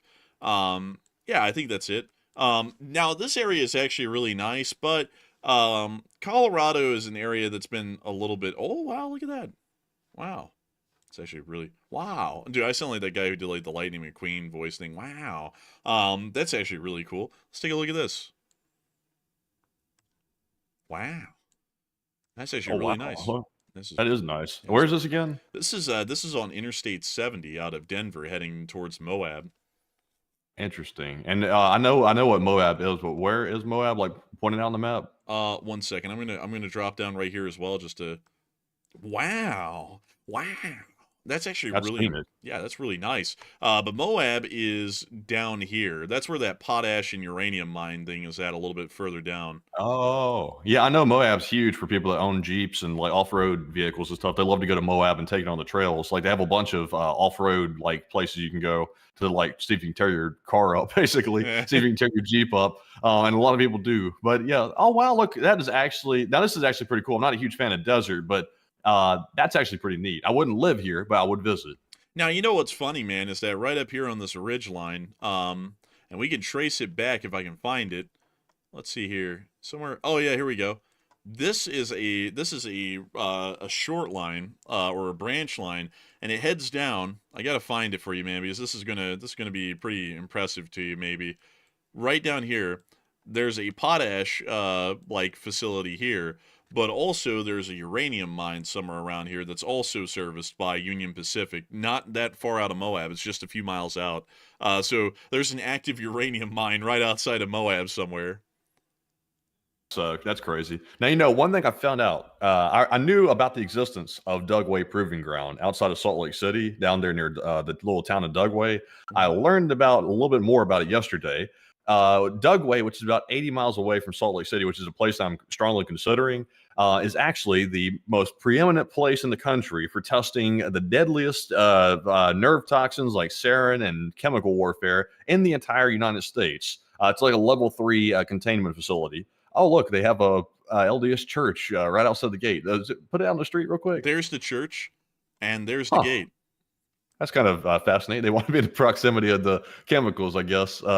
Interesting, but yeah, this place right here tests it's like suits, gas masks, and things like that to protect against CBRE threats, like chemical, biological, radiological, etc. Dugway is the place for that, and it's super secretive. It's like the Area 51 for chemical and biological, and all the other WMD sorts of weaponry. This is where they test it. And there has been instances around Dugway where there's been accidental releases of some nerve toxins that ended up killing some sheep outside the base, which was a bit concerning. So I was trying to figure out, is Salt Lake City ever at risk for an accidental exposure from Dugway with like maybe some chemicals that are like an open air test somehow floating over to Salt Lake City? There was no straight answer on that. It hasn't happened in 80 plus years, so I'm assuming it's okay. But that was a little bit interesting when I learned about that. I was like, that's odd. It's like literally right within proximity of Salt Lake City, one of the most dangerous like chemical testing places in the country. Oh, so wait a minute, it's 80 miles away from Salt Lake City? That's what I was told in the video. I think it's about 80 miles away from a straight line from Dugway to Salt Lake City. Let's measure to the southern end. So it's 40 miles away. So generally it probably wouldn't, because most chemical kind of like warfare things kind of settle about 20 miles out at max. So it's not incredibly long range. So even if you were living in the southern end of Salt Lake City, it wouldn't really affect anyone that much, because it would most likely settle, because the stuff that's in the chemical weapons is actually a little bit more of a denser aerosol. And I remember that in World War I and in whenever chemical tests were conducted later, they generally found out that no matter what they did, considering that's just literally an aerosol being released and you really can't make it travel any farther than it can by its own density, it can only get out to about 20 to 25 miles, and then it settles into the ground, or it just starts to settle low onto the ground, kind of like a cloud nearly. Yeah, maybe so. The only part that concerned me with it a bit was that they do open air tests in Dugway, and they don't really disclose to the public much information about anything. So it's extremely secretive. They're trying to do like outreach things with the community to try to build trust with the people around the area. But, I think the damage has already been done. They've already had some accidents out there and a little bit of some safety incidents that caught people's attention. So I'm not saying that to cause panic amongst anybody or anything like that. It's just saying my concerns. But they haven't had a problem in ages. So the mountains maybe are a natural barrier to any like exposure. That was one like report I had seen, was maybe the barrier would be the mountains, and maybe it couldn't get over the mountains unless there was some strong wind event or something. But the winds do go west to east, apparently, from what they were saying. So it would blow that direction. But there's no like public dispersion maps or anything like that for any accidents that's made public that I could tell. Oh my god, wow, this is a huge mine. Oh wow. Dude, look at that. Those are those giant dump trucks. You know, the mega-sized ones? That's how big they are relative to this mine. Is that salt? I don't know what this is, actually. Let me go pull this up. This is the Bingham Canyon mine. So let's pull up that Bingham Canyon mine. Let's see what its main production is. It is the largest human-made excavation and deepest open-pit mine in the world. Oh, wow, that's actually cool. That is crazy looking, though. That is crazy. Like, I would hate to fall into that. Yeah, I mean, so let's see. It extracts a large amount of copper deposits. Let's see, so it's pretty much just a giant copper mine. That's cool, actually. That's pretty neat. Man, you know, like, dude, you know the crackheads must be out here, like, digging this thing to no end because they want that copper. You know, like, it's, like, honestly probably a little bit more difficult getting it out here than it is out of the wiring in an AC unit, but damn, man, they gotta be digging it. Like, you know. Yeah. Also, by the way, isn't the Morton Salt Mine out here in Utah somewhere? Like, you know, the Morton Salt Company? I think it is. I think it's around Salt Lake City somewhere. Let's see if we can find any, like, larger mines. This isn't it. We should be able to see it, though. Usually those mines are fairly big because they're usually, like, open pit mines now. Let's see. I'm not seeing it anywhere around here visibly. Is this it? No, that's a municipal airport. Dang, man. Let's see. Let me type it in. Morton Salt Mine near Salt Lake City. Let's see here. Morton Salt does not have a salt mine near Salt Lake City. I was wrong. They do have a facility in Grantsville, Utah, where that harvests salt from the Great Salt Lake. Where's Grantsville, Utah at? I'm guessing it's up here because they got, like, these, like, salt collection kind of pools that they've made. Type it in real quick so we can see. And what was it called again? Grantsville? So it's actually down here, and you can actually see the salt collection pits down here, too. Zoom out for a second. Let's see. Okay, so that makes sense. So yeah, so it is outside of Salt Lake City. Like Google's being dumb on that one. I didn't mean like in Salt Lake City, like in the downtown. I meant like outside of it. But yeah, it's around Salt Lake City. That's it right there. Bro, and there's that logo of the girl spilling the salt like a silly goose. Like, absolutely outrageous, wasting so much money of salt. Dude, wouldn't you hate to work in the salt mines, though? Like, if that was a real thing. Like, it's a salt collection pool, totally different thing. But wouldn't you hate to work in a salt mine, dude? Imagine how dried out you would be every day. I don't think it's like that. I think it's like pretty like cushy these days and stuff like that. I don't think there's any like problems like that. Man, what if there was, though? That's what I'm saying. Like, what if you had to deal with, like, a classic salt mine? I know some politicians that used to work in a salt mine. Which ones were those? The ones that are real salty today. Ah, that's a good one. That's a good one. Yeah, that's a great one. Oh, hey, by the way, let's see here. Is this... No way. Oh, it's a 2.1. Huh? We should build the Rio Grande plan. Dang, this person put out a whole essay on what the public transport in Salt Lake City should be. Honestly, I respect him for that. Dang, so apparently everyone's saying that there's, like, no coordination between the public transport here. Like, the buses drop you off literally minutes after the train leaves. So, interesting. But is this the station for So it's the station for the California Zephyr. This is so stupid, man, because they actually do have a station. Like an actual Union station not too far from here. Let me see if I can show it to you. Because it's a really nice one, and it got turned into, like, some, like, modern little, like, arts and craftsy kind of a thing. I wish I could find it here really quick. It's not far from the Capitol. It's not far from any of this, really, either. Where the hell did it go? Let's see. Union Station, Salt Lake City. That's over, I think, near the Capitol. Oh, here it is. The Union Pacific Depot. This building right here. That was pretty cool. I will admit, that was actually pretty cool when we saw that in person. Like, I like the huge logo on it. Yeah, I thought it was really cool, and it lights up at night too. So like the classic neon kind of a look. And the inside, Salt Lake City's got it going, honestly. Like, I like their downtown. Like, it's actually pretty neat and nice. Yeah, it's pretty neat, and it's like, you know, this actually used to be a legitimate train station, but they like ripped out everything. So like, why the hell did they have this little tiny station over here that services the California Zephyr when you could have just kept the original station and just, you know, used it, you know, like it once was used. Like that was kind of a little bit goofy to me. But beyond that, still, Salt Lake City is a pretty interesting place, and they do have a absolutely massive pretty much dead yard, which they collect all of the dead locomotives in and they rot. You can actually see them all right there.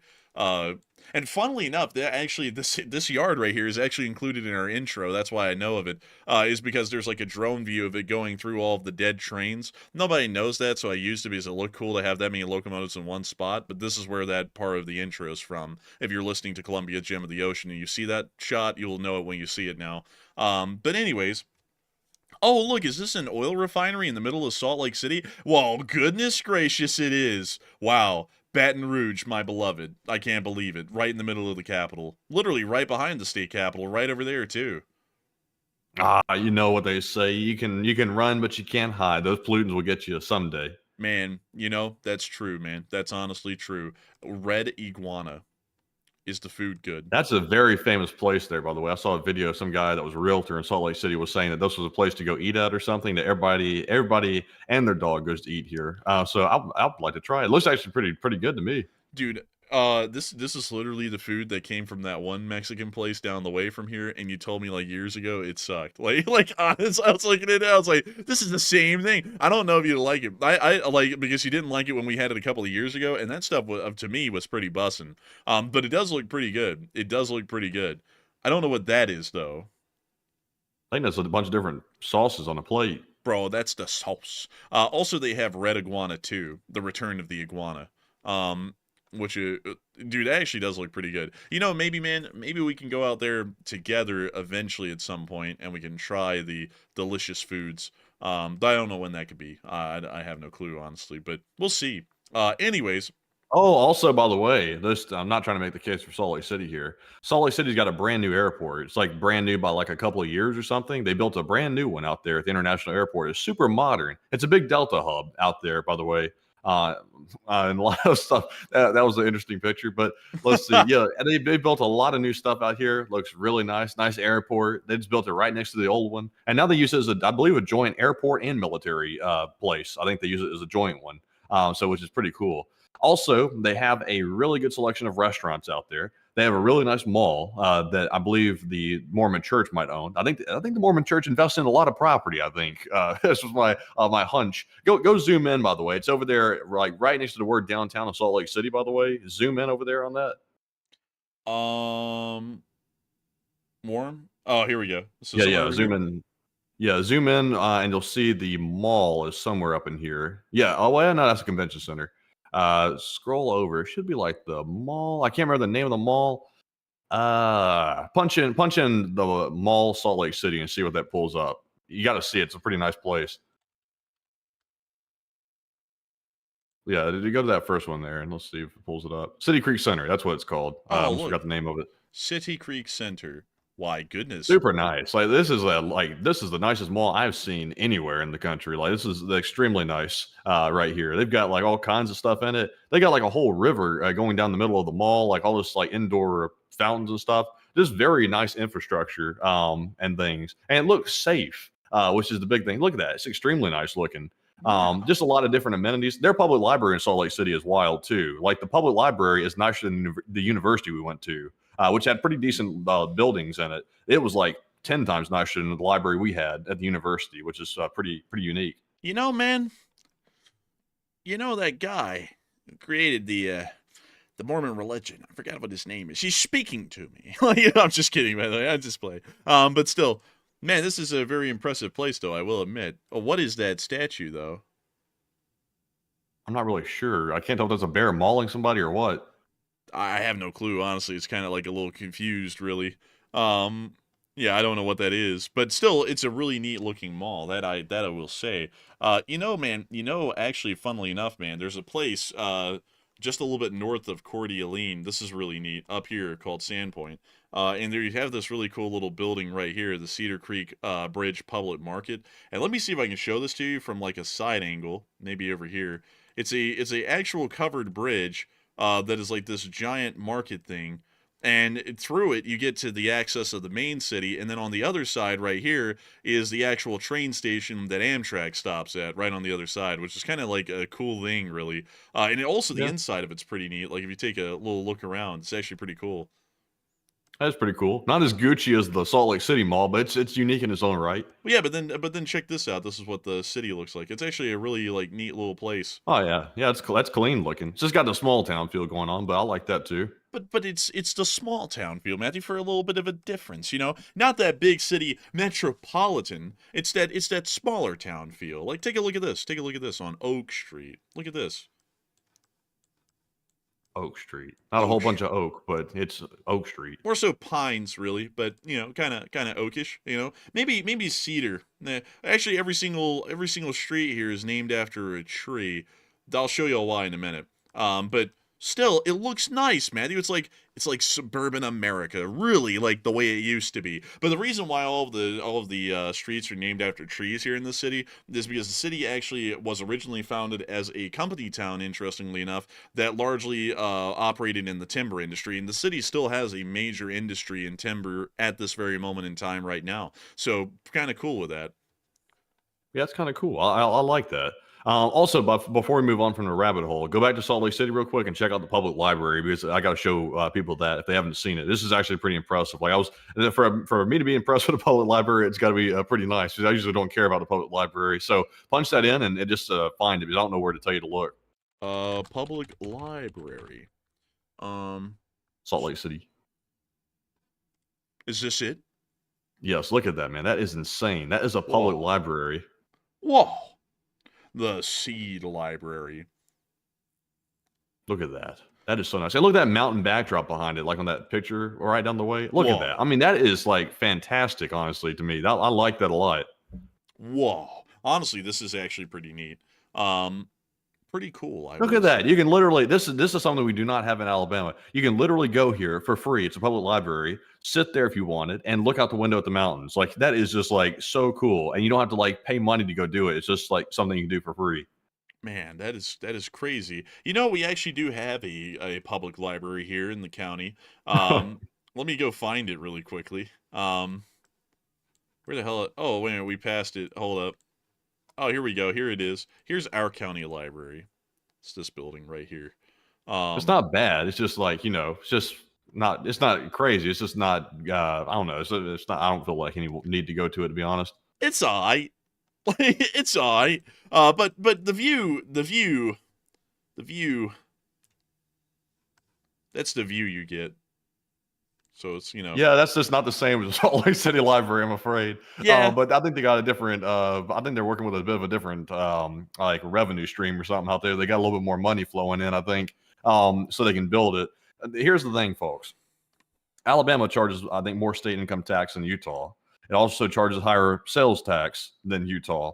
But Alabama doesn't have any infrastructure like Utah, which is kind of a little bit interesting to me. There seems to be a focus in Alabama more toward like building prisons and things like that than building infrastructure to make the citizens happy. The citizens being happy seems to be the last thing on the Alabama government's mind. Not trying to bash Alabama, but that's something they need to like work on in the state is actually improving the quality of life instead of simply remaining stagnant. That's not a political statement. I'm just saying what we experience living in the state. Football,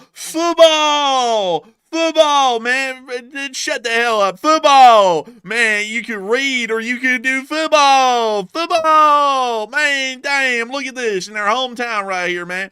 Football. It's ridiculous. Like, can we have good things in this state? No, to hell with you. Football. It's like, bro. It's like everything in the damn state doesn't have to be about this stupid sport where we throw a ball around the field. Like, we could do some extra things rather than football. And that's what the whole state's about. If you're here, by the way, like you have no diversity of options. It's either football or burn in hell. That's your two options here in Alabama for pastimes. And if it comes down, especially in rural Alabama, if it comes down between football or education, football always gets priority. Like we saw that up close, and it always got priority every single time. If it was time to purchase new computers, new books, they wouldn't say it outright, but it was obvious because you'd see them building a brand new football stadium, but we wouldn't have new books or new desks in the school, but yet we'd have a brand new football stadium, which is a complete reversal of priorities. Like, that's not the priorities that should be putting into place, and that's the nonsensical nature of the spending that goes on here, which doesn't make much sense to me. Man, don't you remember when like there was hardly any locks on like the on all the bathroom doors in the high school, and then like everyone brought it up, and then they said, "Look, the school doesn't have enough money," as they were literally building a private gym specifically for the football team attached to the gym. Yeah, and that seems to be across Alabama. It's not just where we grew up; it's just the whole state. Things like that, which is just I've never understood it. Like, it drove me nuts. Yeah, it was so stupid. And like everything, and also like the teachers would even propagate that too. It's like, oh, you're doing some other thing, like like band or robotics or JROTC, whatever. You're a football player? Football! Here's a free B. Go out there, football! Like, these kids will be failing, and then they just bump up their grade to a B, so that way they can go out there and go play some stupid-ass ball. Like, I was like, honestly, I think that's the reason why I don't like sports, because it was just pushed so hard. Like, literally, it was like monkey brain activation for anyone living in Alabama. Like it could be anything. It could be like, yes, we would like to get our kids into STEM programs to learn about, like important things, like blah blah blah, so yeah, whatever. And then they'd see like that little stupid ass brown ball flying through the air, and they go, football, we gotta get them into football. We can football. Like, it was like that all week. It was like that every week. And I'll be like, come on, like, this is goofy. It was like some Pavloving thing. Like they were like raised like what was it? The Pavlov's dogs or something like that. They'd ring that damn bell, and then the dogs will start salivating. Here in Alabama, you can get out that stupid little pigskin ball, and everyone loses their freaking minds. It just nothing else matters except for that ball. I tell you, the quarterback in my grade level that was coming up was like worshipped and praised by everybody in the school. Like, that was how important football was. Everybody on the football team was worshipped and praised and got all the attention from the teachers, 100%. And also, they happen to have extremely good grades. I'm not saying, I'll be honest with you, the quarterback that was in my grade was an absolute asshole, a jerk. So I'll say this outright. The dude was dumb as a rock. And he had like straight A's. I'm like, listen, like, I'm putting effort into this. I'm not playing football 24/7. I've got like low A's. I'm like, how's this dude got higher grades than me and he's playing football 24/7? I'm like, that doesn't make any sense. Man, I remember the quarterback in my grade, man, he was dumb as bricks, and somehow he had A's, and I was like, no, that's just bullshit. And I remember one time, man, one teacher, I remember this, man, and that's when I knew that it was all a sham. He was dumb as bricks, and he failed something, and some teacher was actually trying to make sure that he kept his D, and I remember that she brought it up or something in passing somehow, and the principal actually called her into the office, like the principal's office one day. It was like, you got to bump his grade up to a B because he can't play football if he has a D. So he's got to have a B at least so he can keep playing football. I was like, now this is just stupid. I was like, the whole thing's a sham at this point. What? I said, can't have the D. No, you can't have the D. You got to have the B. Because he's out there throwing that ball, B. Football! Like, it's just, man, like, it just was just ridiculous to me. Honestly, I actually have, like, a thing against football specifically because of that, and because of the stupidity of it here in the state. It's just ridiculous. Like, the state's like, we don't have the money, and then the city, like, all the cities around Birmingham are like, we don't have the money for nothing. You go out here to this stupid intersection, right? Wait, hang on, it's not this one, it's the one further down. Where the hell is it, Matty? Football! Let's see, here it is right here. Ah, yes. Let me go see if they have it on the Google Street View. Oh no, they hadn't chopped down the trees yet to clear it out for that, did they yet, Matthew? No, they didn't do that yet. But right there, where that little circle is, every single year, they paint a giant SEC thing on it, and they paint it up, and they keep it freshly painted the whole time the football season's going. So the city of Hoover, or whatever city this is out here at this point, they have the money for that, but they don't have the money for much else anything. And it's like, this is just stupid at this point. Like, it's such a joke. Like Alabama is literally the modern day bread and circuses kind of a state, because most of, like, 16% of the state's on food stamps, and then everything else is neglected specifically for football, or as I like to call it, football, because that's the way it's called here. There's no T at the end of foot. There's no football. It's football. Like, that's the way it's said by a lot of people around here. Also, Drives me I like how the let's see, Nick Saban, the Alabama football coach. If you live in Alabama, you'll know it. When he's going around the state, he moves like the president because every state trooper in Alabama, which is the state police, will literally be his personal security and escorts anywhere he goes in the state that I've seen at least. And I saw him going through our area at one point. I was like, what is this like huge state trooper presence coming through here? It was apparently Nick Saban coming through, or the Alabama football team or something like that. I can't remember which one. It might have been the whole team was coming through. Man, and they had like the personal security of the state police. I was like, what? I'm like, how's the state police like guarding the whole football team? It's like, that's kind of a bit weird. Man, and remember that stupid shit where that one time in like 11th grade, there was that one teacher who's like, okay, everyone, as a part of our history class, you have to pull up a significant sports figure in Alabama history and make a presentation on them. So, like someone would get Coach Bear Bryant, and then someone else would get some stupid quarterback. It's like, so wait a minute, it's like out of everyone that we could like congratulate from the state, we're going to start talking about people who throw around a ball on a field.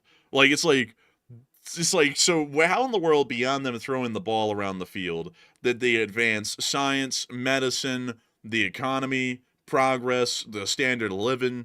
Where in the world are those people? Like, I feel like we ought to be like promoting them a little bit, more so than a guy throwing a ball around the field and then running around a little, because it's like the truth is that anyone can throw a ball around and run around a little if you have enough practice with that. It's like not a lot of people can really actually make those major advances that help out all of society, and it just drives me nuts that the state's like that. Like, that's one thing that just kills me, because like, and another thing that's stupid about the state is that you can't, like, everyone, well, not everyone, but a lot of people in the state are very one-tracked with their mindset on that kind of thing. Like, you can walk up to them and be like, hey, so do you like to watch birds? Do you like cars or trains or motorcycles? And most of them be like, I ain't she. I just know, car take me point A to point B. And then you bring up some guy called Schmidt Schmeckerwith who's on like the Alabama football team. Oh, when he joined the team 2 years ago, he only got 10 yards in his first play. And they'll like talk about that for hours. But any other topic, they don't even know a damn thing about it. I'm like, why in the world is the state so one-tracked with this stuff? I honestly feel like that's why it's not to diss on the whole state of Alabama, but I feel like those kinds of mindsets are the reason why the state never really moves forward, is because everyone is so focused on talking about the grand distraction that we put on every year, all year for the large part, that nobody actually focuses on, damn, our state really has like nothing really going for it all that much. And there's a lot of things that we really need to focus on improving around here, like just the standard quality of living. Everyone's so focused on sticking their heads into the screens and watching some guy run around a grass field with a ball that no one else is focusing on anything else. But that's my 2 cents on that. I'm just not really I'm just not a big fan of that whole kind of a thing. And it just, I'm just gonna leave it at that. I think I kind of beat it into the ground at this point. Anyways, with that, we are on to the next one. And the next one goes to Mary Mario Potvin, who puts in a 10 Canadian. And thank you very much for that support. And she said, I live in Canada, but have relatives in Spokane, Washington. Lots to do there, and really think you should check it out. And LSA and Slav Ukraine.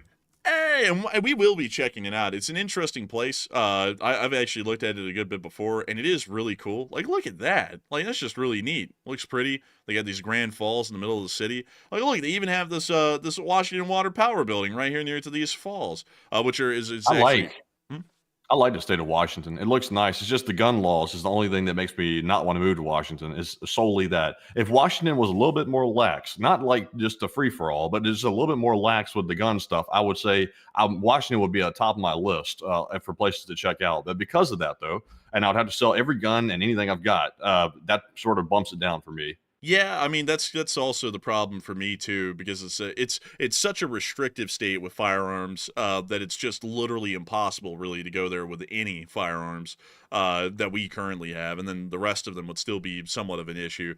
And so it's like, dang, that's a real limiter right there. But beyond that, it is such a cool state. It's a really pretty one. It's neat. I like it. Like when we went to Seattle, like when I first went to Seattle, downtown Seattle was actually pretty goated. But the second time we went around, it wasn't really so goated. Like we went to some different areas I didn't see, and then I was like, oh, that's not really that goated. But all the surrounding areas around Seattle were goated. And also, like, the natural beauty of the place was just unmatched. Like, it would be hard to find a place that had that kind of natural beauty, unless if you were talking about somewhere outside of the United States, like Switzerland or British Columbia and Canada. But with that, I hope that does address that well, and I think it wants to give her support and help this channel to keep on running. And with that, we are on to the next one. All right. And also, by the way, like real quick, I just want to say one cool thing I would like to do is I'd like to go out to the salt flats out there in Salt Lake City. I think it's public land, actually. So I think you can just go out there and kind of do what you want within reason. It's like to take like a supermoto out there and go rip it down the Great Salt Lake. That would be so cool to me. Let's see. Is this the area out here that is this public land out here? This is technically Interstate 80? Well, hold up. I'm not really sure on that because that looked like hell. This is on the frontage road. So let me move it over one to the actual interstate because this is like the big salt flat near to the Great Salt Lake. This is if that's public land out there, that would be so cool just to take like a supermoto or something out there and just absolutely floor the thing as fast as it could go. That would be so cool to me. Like that would be probably the coolest thing I've ever done if I could do that. That would be pretty interesting. That does look like it would be a good drive out of Salt Lake City, though. That's like maybe an hour and a half drive to get out to this area. But that still would be neat. There's a lot of places like that in Nevada. Oh, yeah. You can go out there in Nevada. You know, outside of Rachel, which is outside of the base, you can actually, there's public lands all out there. You just got to be careful not to stumble onto the base by accident because they don't like put a fence up or anything. So you might accidentally stumble right into somewhere which might catch you a felony. But if you can avoid the felony, like there's a bunch of public lands out there and stuff you can go driving down and stuff all over the place. Oh my goodness, Matthew, I found the home of the last president, Scranton. Look, Jack, I'm in Scranton. on the Nevada-California border, you know. It's in the middle of a salt flat, you know, real salty. Salty like my nuts. You're going to love my nuts. But anyways, I got to say, very interesting place. I didn't know there was a Scranton. That's actually technically in California. It's right on the California side of the border. But that's interesting. Oh, look, it's the Sugar Bunker near to the Frenchman Flat, which looks to have had a lot of stuff done on it. What's happened to Frenchman Flat? Oh, testing. Bro, they were nuking the French. Oh, look, they got a little materials reward going on out here. Man, look at this. And they said no trespassing, U.S. Department of Energy. I always like how the Department of Energy is the one that actually controls the nukes, not the military, technically. I always find that to be kind of a little funny. Yeah, they got to keep that separate, you know. Remember, we had a humongous argument about that a long time back. Yeah, because I think I get it wrong. Not between you and me. Not between you and me. It was between me and somebody else. Oh, yeah, the person who can never be wrong. I forgot. Yeah. Because I was thinking, man, I was like, I don't remember ever arguing about that. I was pretty sure I knew it was the Department of Energy. I was like, I'm guessing I was like taking it at face value. But I forgot it was the person who could never be wrong. And even when you pull up the facts to say that they're wrong, guess what? They're not. And then you're being threatened with like a whole bunch of stuff because you're disrespecting them or something. Yeah, that person. Yeah, now I remember. Yeah, you know, anyways, with that, it is time for us to get on to the next one. All right, so moving back into our live chat questions, this one goes to the Wolfbat, who said, is the United States still sharing intelligence with the Ukrainians? From what we know, it isn't as much as it used to be, but technically, yes, I believe. And so with that, I hope that does address that somewhat well. And with that, we are on to the next one. And this one goes to Murray Escott, who said, has China supplied Iran with cruise missiles? China hasn't supplied Iran with cruise missiles, but they supplied them with parts for hundreds of cruise missiles, so pretty much, yeah. And so with that, I hope that does address that well. And with that, we are on to the next one. All right, and our next one here goes to Hysad, who said, whatever happened with the big government exodus out of Moscow, and is that still a thing? It happened, and then we got no updates on it, so we're not really sure what it was for or why those aircraft did that, but we haven't really gotten a lot of follow-ups on that at the moment. And so with that, I hope that does address that somewhat well, at least the best I can. And with that, we are on to the next one. And the next one goes to Jay Cash, and they said, could we see another Stuxnet, do you think? And honestly, I would say on my opinion on that one, I would say probably not. The next time we ever do anything to Iran's centrifuges where they're enriching uranium, it'll probably be a direct strike using air assets. That's my assumption. Stuxnet was a very, very convoluted and complex a worm that got into Iran's computer system, specifically into the controllers, the machine controllers for their centrifuges. And it got in through a backdoor, an exploit in the system that was running on. I think it was, I'm not sure if it was Windows or what it was. It was actually, I think it was a Siemens system of some sort. It got into one of those systems. I can't remember which one it was. And it got through there and found a backdoor into it. And it run their centrifuges by putting it at a slightly wrong speed where it messed up all the uranium and it made it all pretty much useless at that point. So I don't think we're going to be seeing that again. Not for now. But Enforcer, what say you? I'd have to say that we're probably not going to see another Stuxnet, simply for the fact that the Stuxnet virus was actually so powerful that it could pretty much hop out of that system and into others. And so we probably won't see something like that again, because that was back in the early days when things like that were being done, and we really didn't know how dangerous or devastating that could be to global computer systems when it breaks out, because it did. And then we pretty much just had to shut off all those computer systems to go put them in a corner and destroy them because they were pretty much unusable at that point. But actually, I believe Stuxnet was brought into the facility on a printer, and then it spread from the printer to everything else, if I remember correctly. But with that, I hope that does address that well, at least in my opinion. I don't know a lot about the cyber warfare side of things, so take my opinion on that with a grain of salt. Matthew's probably got a better take on that. And with that, we are on to the next one. All right. And also, by the way, the thing with programs like Stuxnet is they take so long to engineer because it's not something you create overnight. Typically, based on the knowledge that I've heard, I think that the intelligence agencies like CIA and other ones like that, they will have what's called a vault of these types of malware and worms that they have at their disposal. But the catch is, though, they're very selective about what operations they choose to use those on, because once they're used, exploits are not repeatable because the enemy will figure out which exploit that was and it will be patched. Or the company which the exploit was carried out through will be patched because the companies don't want their systems compromised like that. And it's a one-time use. So for all that effort, it has to be worthwhile. And I think the Iranians are so paranoid now about that happening again, they've probably put measures into place to stop it. So that's probably why you won't say it again or see it again. But anyways, moving on to our next one here. This one goes to Cody Fritz, who says, did Ukraine show how they did it to cause logistical problems in Russia? Probably so. That may have been a secondary thing that they were looking for. So yeah, I would assume, yeah, probably. And so with that, I hope that does address that well. And we are on to the next one. All right. And our next one goes to Ed Seifert, who said, do you have any update on the North Korean soldiers and where are they? We do know that the North Korean soldiers are still around. It's just that we haven't seen them in active action for a while. So they're still in Russia, but we don't know where, and we don't know what they've been up to lately. And so with that, I hope that does address that well, at least the best we can. And with that, we are on to the next one. And the next one goes to TG Butter, who said, have you seen the signs the Russians put up to help prevent traffic jams for the truck inspections? I haven't, actually, so unfortunately I have to declare ignorance on that one, but I will be trying to look for them after the stream. And so with that, we are on to the next one. And this one goes to AF Kaplan, who said, after the White House press conference, do you think that German Chancellor Merz will be more likely to send Taurus missiles to Ukraine? Probably so, because pretty much everyone's kind of figuring out that you can't really count on the current administration to do much of anything, because they could say one thing today and then do the other tomorrow and then flip that again 2 days after that. So that's probably something that they're going to be doing. I believe that the Germans will probably be sending Tauruses, if they haven't already, considering that all of their arms shipments to Ukraine are now classified at this point. And so with that, I hope that has addressed it the best I can. And with that, we are on to the next one. And this one goes to Epic Trains Canada, who said, do you think that Ukraine has the capability to knock out the rest of Russia's bomber fleet, or and do you expect it to happen? I would say that Ukraine probably has the abilities to knock out a majority of the bomber fleet. They can probably conduct another attack like that, or they might already be in the planning process for that, but it will be some while before it happens. I wouldn't say all of it, though. I would say most of the remaining of it. And so with that, I hope that does address that well. And with that, we are on to the next one. And this one goes to BC Mapper, who said, how many ground-based Iskander launchers does Russia produce every month? And they've lost quite a few lately. And I would have to say that they, can you reread that one again, actually? How many ground-based Iskander launchers does Russia produce every month? Because they've lost quite a few lately.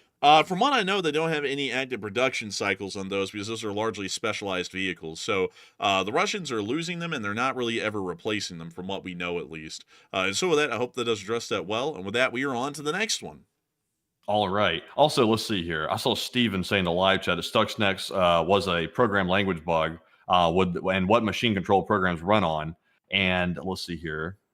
Let's see. Yeah, he said it got smuggled in through some means here, some secret means. Honestly, those operations to me are super fascinating because it's as complicated as the beeper operation that Israel did, and it's as complicated as the Ukraine operation where they smuggled the drones into Russia. It's extremely complicated, and it takes a lot of like back end planning to actually make that work, because you have to literally go to the source of manufacturing for these different components. Like, for example, let's say they're smuggling something in on a printer, like a printer's loaded with some type of malicious malware, and they're trying to get that into a location, like, for example, to the centrifuge center in Natanz, Iran, or at the Natanz Center in Iran.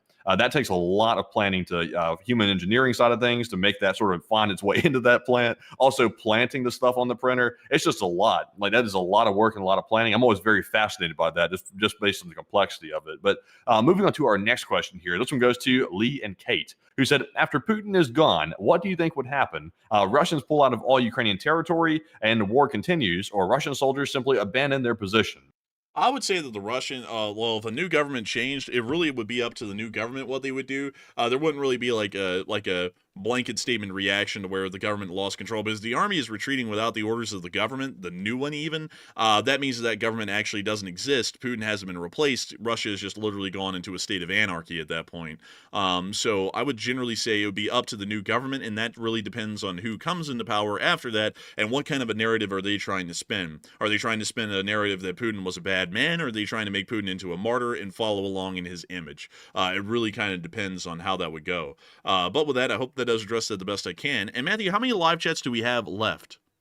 We have 3. Oh, perfect, man. I always call it out right when we have 3. And so with that, we are on to the third to last question of the night.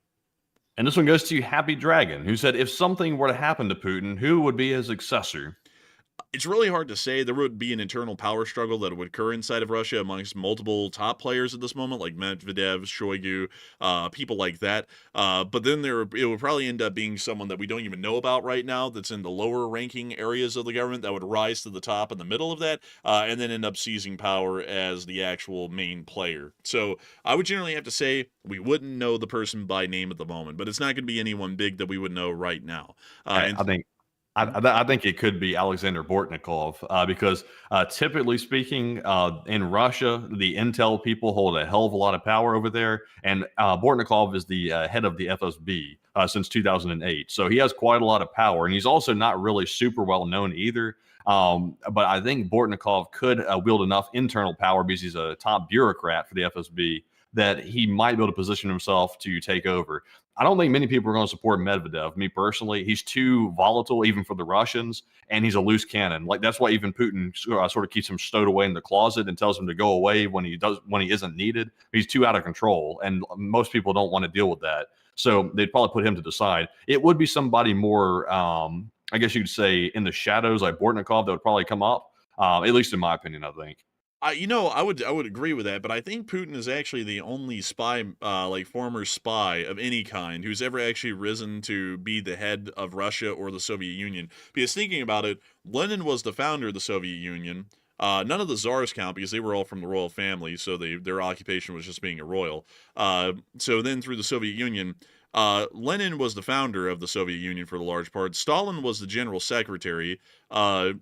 And then after him, Khrushchev, who was some sort of a junior minister of the Politburo, I believe, he ended up becoming the head of the Soviet Union. And then there was Brezhnev, who also was like a committee party secretary, but he wasn't anyone who was involved in intelligence. And then there was a couple of others in between that didn't really count because they all died within a year of taking the office. And then there was Gorbachev, who also was some sort of a lower secretary or something like that. And then Putin, well, then Yeltsin was just like he was higher up in the Soviet government, but he wasn't a spy chief of any kind or really directly involved in intelligence. And then there was Putin, and he's the only one who's ever had any KGB connection or FSB connection. And then on top of that, in the power struggle that Khrushchev had to gain power, Lavrentiy Beriev, who was an incredibly powerful leader of the NKVD, which was the predecessor to the KGB, Khrushchev was actually able to have him tried and executed for crimes against the state in that power struggle, and then ended up becoming the premier of the Soviet Union, and even had the intelligence director executed. Yeah, maybe so. That you could be right. I mean, Putin is one of the first ones that was really like embedded in the Russian intel community that became the leader of Russia. The FSB being the successor to the KGB, Bortnikov would be like, I guess you could say, in the same position that Putin was sort of in before he took power, or at least similar or close to it. The only thing that would make me a little bit hesitant about Bortnikov, the only thing to strike against him, is he is extremely close to Vladimir Putin's inner circle and in his faction of the political parties. He's one of the most powerful people in that faction that controls the government that Putin controls, obviously. So that might be something that's a mark against him, because if there is a overthrowing, unless Bortnikov was the one doing the overthrowing, then people might view Bortnikov as maybe an accomplice to Putin, and that led to the downfall of the Russian Federation in its current form. So he might be excluded for that reason, unless he's the one doing the overthrowing. I would say based off what I'm reading right now, it sounds like he kind of rose through the ranks a lot like Lavrentiy Beriev, which would put a big target on his head in the power struggle by most people, because they would know the kind of power he would hold, and they would be trying to cut that down to size as quickly as possible. So considering that he's deep within the inner circle, even according to Wikipedia, I would say that he's probably not going to be a likely candidate, because he will be one of the main people who's going to get roadblocked and have obstacles thrown in his way the whole time. Kind of like how Putin was a no-name nobody until he became the vice president to Yeltsin, and then he just ended up popping up after that as an actual prominent person. But before he became the vice president of Yeltsin, he was a literal nobody. Like, nobody knew who he was. He was just a junior spy in the KGB, somewhere in East Germany, I think.